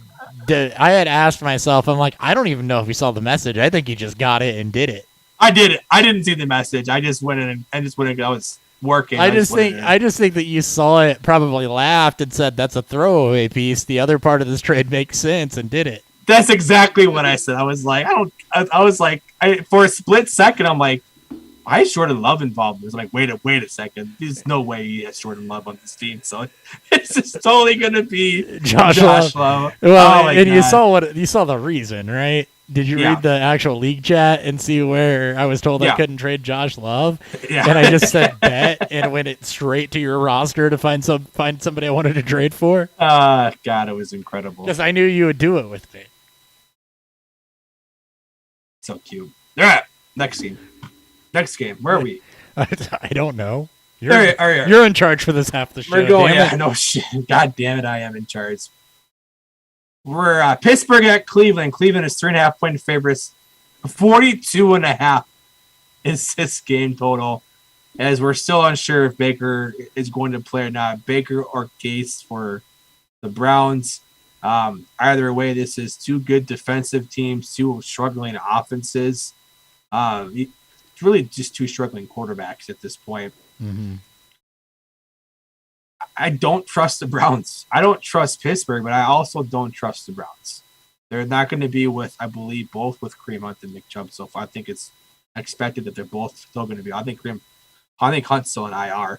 I don't think Chubb's going to be back in time. And it's going to be difficult for a Dearness Johnson bounce back against one of the best front sevens in football. So I think I'm just going to take the under. I don't like to mess with super low game total unders because it's hard not to root for a low scoring game, but I don't trust either team to cover their spread. Maybe if you want to get cute and bet Pittsburgh to win on the road at plus 168. But I think I'm just going to take the under at under 42.5. Okay, let's talk fantasy because I have to. Running backs and Deontay Johnson. Harris Johnson. Thank you for coming to my talk. That's it. We're done. Thank you for my TED talk. Yeah, we're done. Yeah, we're done. Niners at Chicago. Niners are 3.5-point favorites. 39.5. That is the lowest game total. That's one of the lowest game totals I've seen all year. I think there was a 38.5 either last week or 2 weeks ago, but 39.5. There may not be Matt Nagy as he has COVID. We'll see if he's going to be available to coach on Sunday. I think all Bears fans are hoping he's not. Take the over. Maybe this will be the week that Justin Fields will actually, be productive. Take the over. Take it. If Matt Nagy's not coaching, take the fucking over. I'll take the over anyway. Take the over. Well, if I'm betting this game is going to be the over, I don't want nothing to do with this game though. At least for betting, I just don't. I don't like either team from no, it's a crapshoot. I'm a betting stand. Money line's a crapshoot. Spread's a crapshoot. Just take the over. Yeah. All right. You can talk for fantasy now. Sure. From a fantasy perspective, Khalil Herbert just had a great day against the Buccaneers. At this point, he's matchup proof. Go ahead and start him with confidence until David Montgomery gets back. Even when Montgomery gets back, I think he's cut himself out of role. So, yeah. Absolutely start that with confidence. Allen Robinson is in timeout for me. And I don't know. He's been in timeout, man. He's been there. Yeah, well, I just put him back. I don't know if and when he's going to get out of that. There are chemistry issues. There there are issues there. And while the 49ers secondary has not been great, I don't know that, it doesn't matter if it's been good team, bad team, whatever. There have been issues there. So, he's in timeout. I don't care if he goes off on my bench. He's in timeout. 49ers side of this, the Bears cornerbacks are trash. So, you're totally running with Deebo Samuel. They're going to be without Khalil Mack. So, Jimmy Garoppolo is not a bad play because you just took your best pass rusher out of the equation. And Elijah Mitchell completely made Jermichael Hasty not matter. So, George Kittle get right game. He doesn't have to stand and block. What's that? George Kittle's on. If he's back, he's on IR. Is he on IR still? Yeah, is he on IR still? Yeah, week 9. Ross Willie. Sure, Ross Willie, whatever. I don't have to block. Yeah, George Kittle's on IR, so don't start Damn him. it. So I forgot he was on IR. Still. So there you go. It's Deebo Samuel, Jimmy Garoppolo, the stream, and Khalil Herbert, and nothing else. Don't do anything else. Nothing. Ross Willie, maybe. That's it. Don't do it. Even if Allen Robinson, look, it's a game. It could be a get right game for Allen Robinson. I don't care at this point. He's not gonna kill me in my lineup. Blow up on my bench if you want. We'll talk about it next week. He's gonna blow up for like 13 points. All right, let's get to a game where the game spread. I would never expect it to be this way if this was week 1. Jacksonville versus Seattle. Seattle is just 3.5 point favorites. That's with Geno Smith. Jacksonville wins this game. The 43.5 is the game total. You hit the nail on the head. Jacksonville money line plus 144. Trevor Lawrence gets his first true away game. I think he doesn't have an away game. Yeah, he has one win. I think it was at home. He gets his first, I won't say signature win, but road win victory here. Have we all forgotten about Urban Meyer? There was a picture I saw on Twitter that someone went as Urban Meyer and a blow-up doll dancing on him as his Halloween costume. It's like, that is fucking incredible. Hey, Blackhawks lost in overtime. Oh, they got another point. They got their second point. They got their second point in 7 games. Because they made it to overtime. Don't worry, the Wild are also frauds. So while it's been enjoyable to see them win close games, there's absolutely no fucking way that this team is better than the record suggests. So, anyways, do you want to talk some fantasy? I guess. I mean, all right. It's not very sexy, but no, Jaguars defense is terrible. So you're okay with DK Metcalf? I don't want to do. Look, I love Tyler Lockett. It's hard to recommend a secondary wide receiver with Geno Smith. He's in timeout until we get Russell Wilson. He's in timeout until Russell Wilson comes back. So you're absolutely going with Tyler Lockett there. Rashad Penny was back last week. It's a much better matchup for him. I believe he did dominate the snap count. Can you check on that for me on Penny versus Carson? Yeah, I don't know if I would be excited to play either. Penny versus Collins. Yes. Yep. Because Carson's on IR, I think, with a neck injury still. Collins, 2 more snaps. Okay, so versus Penny, it's split. I'm okay with either of them because it is a plus matchup, and I think they try to win despite Geno Smith, which is going to be through those 2 guys. So I think that they're okay. I mean, when I look at this week and say, give me running backs, I mean, I think that they could both easily be top 36. So sure, I'm okay with that. Flipping the script to the Jaguars, obviously James Robinson. We talked about Trevor Lawrence has been better. It is a good week to stream Trevor Lawrence against that Seahawks defense.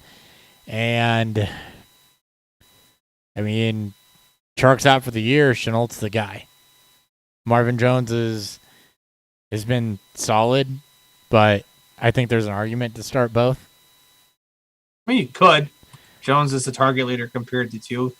It's coming off of a 10-target game against Miami, 6 against the Titans. But, I mean, it's he had 1 catch on 6 targets against the Titans, and he had 7 catches on 10 for 100 yards and a touchdown against Miami and against a more secondary. And it depends if he's probably going to get Reed, which is Seattle's best defensive back. Yeah. He's been okay this year. Right. And you're okay with it's an up and down performance anyway. I like Chenault because he's been a little more consistent, kind of in that 5 for 50 type of range in PPR, where you're like, okay, that's not bad. It's not great, but it's not bad. So I think we're also just very much more encouraged by the Chenault's new kind of role in this passing offense when Chark went on IR. So I like both calls as kind of low end flex plays. Yep, and that's all anybody, and that's all they are, right? We talk about the Seahawks running backs and the Jaguars wide receivers. They are low end flex plays. You can be okay with them. This is a low end flex play game. It's a low end flex game. If your name isn't James Robinson or DK Metcalf. Yep, exactly. All right. Patriots at the Chargers. Chargers, a 4.5-point favorites. A 48.5 is the game total. I like the Chargers to bounce back after the disappointing loss against Baltimore in Week 6, and then coming off of this bye week. Patriots is still could be considered a good quality win against this Patriots team. I like the Chargers to cover 4.5. Game total, I do like 48.5. We know that Mac Jones can push his offense vertical at times, and New England, if the Chargers get up early, which could very well happen given their firepower, you may be seeing a having to throw more Mac Jones. So I like the Chargers spread, and I'll lean the over. Sure. Going to fantasy on this one, Jacoby Myers is a solid plug-in this week, as he normally is in games where the Patriots are going to have to throw the football a decent amount. The Jets was not that. Put money on them scoring. You're putting money on him scoring? Yep. Got it. You got really excited and your internet didn't keep up with it. It really hated me for a second. It did. It did. So you say he's scoring, that's fine. Damian Harris, by the way, last 3 weeks, he has 4 touchdowns over the last 3 weeks, 200-yard games, 58 yards rushing. You're okay with it, right? It's a great matchup for him. It's one of the worst running teams in football. Yeah, he's actually got receiving touchdowns, too. So I'm going to Myers this week. I'm calling it now. Yeah. He's got receiving touchdowns as well. He's actually got, am I reading that right? He's got, holy crap, 4 and 4. That can't be right. Cannot be right. No, okay, I'm looking at it wrong. I'm looking at total touchdowns. Okay. He's got 4 touchdowns over the last 3 weeks. I was looking at it wrong. Yes. He doesn't have 8 touchdowns over that time span. But no, Damian Harris, Jacoby Myers for the Patriots. Mac Jones, you mentioned it. Chargers defense is good. Don't get me wrong. But the Patriots are starting to find an identity on offense. So Mac Jones is low in stream. He's a fine start in 2 quarterback leagues. You're completely on board with that. I agree with you. This is a get-right game not a get-right game. It's a bounce-back game for the Chargers, and they didn't play bad against Baltimore either. It's just a disappointing loss. So you get, normal. They got blown out, so yeah. It wasn't good. Yeah. But, that's bound to happen, right? The Chargers are still a good team, so. Oh yeah, no, it was great for the Ravens more so than it was bad for the Chargers. Yeah, you're not shying off of Herbert Eckler. Excuse me, you're not shying off of Herbert Eckler Williams. Allen has been a little disappointing this season, but there's still good floor there as well. What the God? All right. Washington at Denver. Denver 3-point favorites. 44.5 is the game total. Teddy is going to be the starting quarterback. I know there's been some rumblings if he's still not. I don't know. Shit I've seen. I don't like really either team. I don't like to bet with either team because I don't trust either team. So I'm ignoring this game. Lean over. Why am I leaning over? Lean over because you're drunk. Okay. Terry McLaurin, pay attention to his health status. He's got the ankle injury. Hard to sit Gibson. Javonte Williams is starting to take over a little bit from Melvin Gordon. Cortland Sutton's been pretty dynamic. But Jerry Jeudy will be back this week. So I don't know that I want to run Jerry Jeudy out there his first week back. It's just because of what we see. It's a good matchup. It's just the way we've seen people ease back in, right? Sure. So, in Bridgewater, with the rapport he has with Sutton, you've learned to live the last couple of weeks without Jerry Jeudy. You can do it for one more week to make sure that he's all the way back and not just on the field. Sure. He could have played last week, so that makes me feel good. He is all the way back, but probably Sutton and Williams from the Broncos side. It's McLaurin and Gibson from the Washington side. There's not a whole lot else to like there. This is not a J.D. McKissick game. We've been on J.D. McKissick watch. This is not what I would consider a J.D. McKissick game. So all in all, that makes it pretty boring for fantasy. There's only two guys here that I'm like, yeah, go ahead and plug them in. You're okay with Jeudy? I'd put him in I would put Jeudy in the same range as the Jaguar receivers this week, in kind of that low end flex type of position. That's it. Bucks at the Saints. Bucks are 5.5. Sorry, Ricky Seals-Jones. That's it. Ricky Seals-Jones has gotten volume since Logan Thomas has been hurt. That's the only reason he's been fine. Yeah, it's been. Bucks at the Saints. Bucks are 5.5 point favorites on the road. 49.5 is the game total. Maybe this will be the game that Sean Payton opens the playbook up a little bit more for Jameis. Jameis Winston revenge game? Jameis Winston full-fledged revenge game. Probably still not going to throw the ball a lot, but we're hoping so. He doesn't have anybody to throw the ball to still. Yeah, that too. Just a lot of Kamara checkdowns. Some drops from Traquan Smith again. Bucks to cover 5.5 and the over. I like here. Yeah, Bucks cover 5.5, the over. Bucks, Saints defense is good. Leonard Fournette's been on a tear. You're not falling off of that. Antonio Brown's still hurt. That makes Godwin and Evans your starters. I don't see how you sit anybody from the Bucks right now. Just don't expect blow up because the Saints defense has been good, but the Bucks offense is otherworldly. Saints side of this, Kamara. Nothing else. And it's a floor game.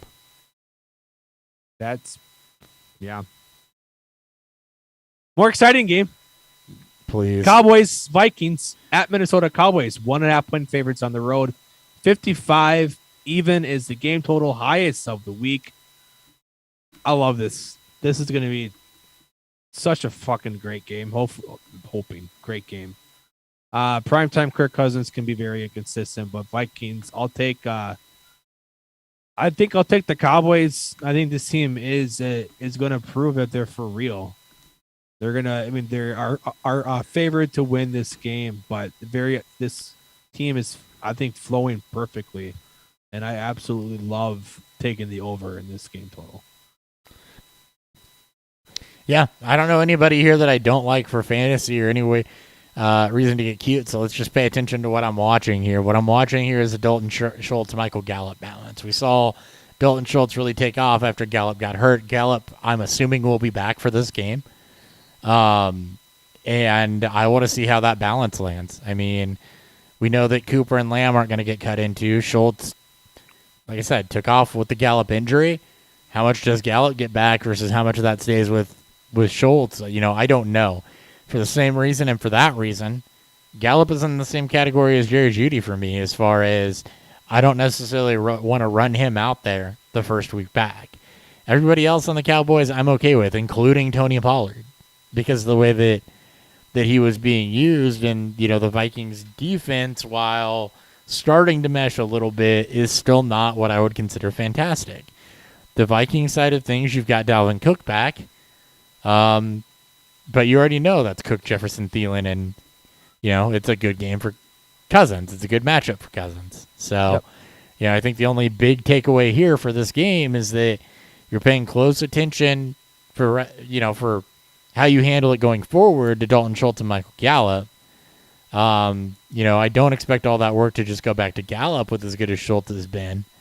And for that reason, you're probably not going to immediately run back to Michael Gallup, even though the matchup says you should. No, this is going to be a fun game. Very, very fun game.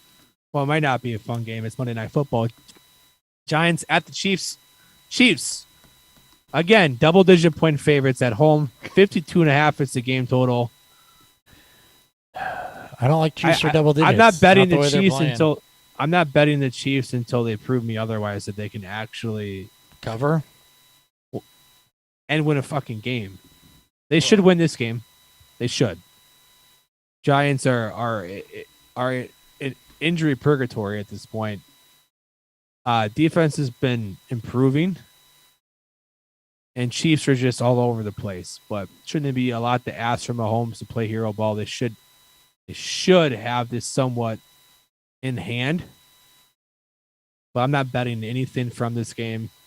I think the game total is just it feels perfect, and I just don't want to bet either direction. So we'll see what happens from now until Monday night. Then we'll see how the spread and the game total move. But for now, I'm waiting to see what changes here.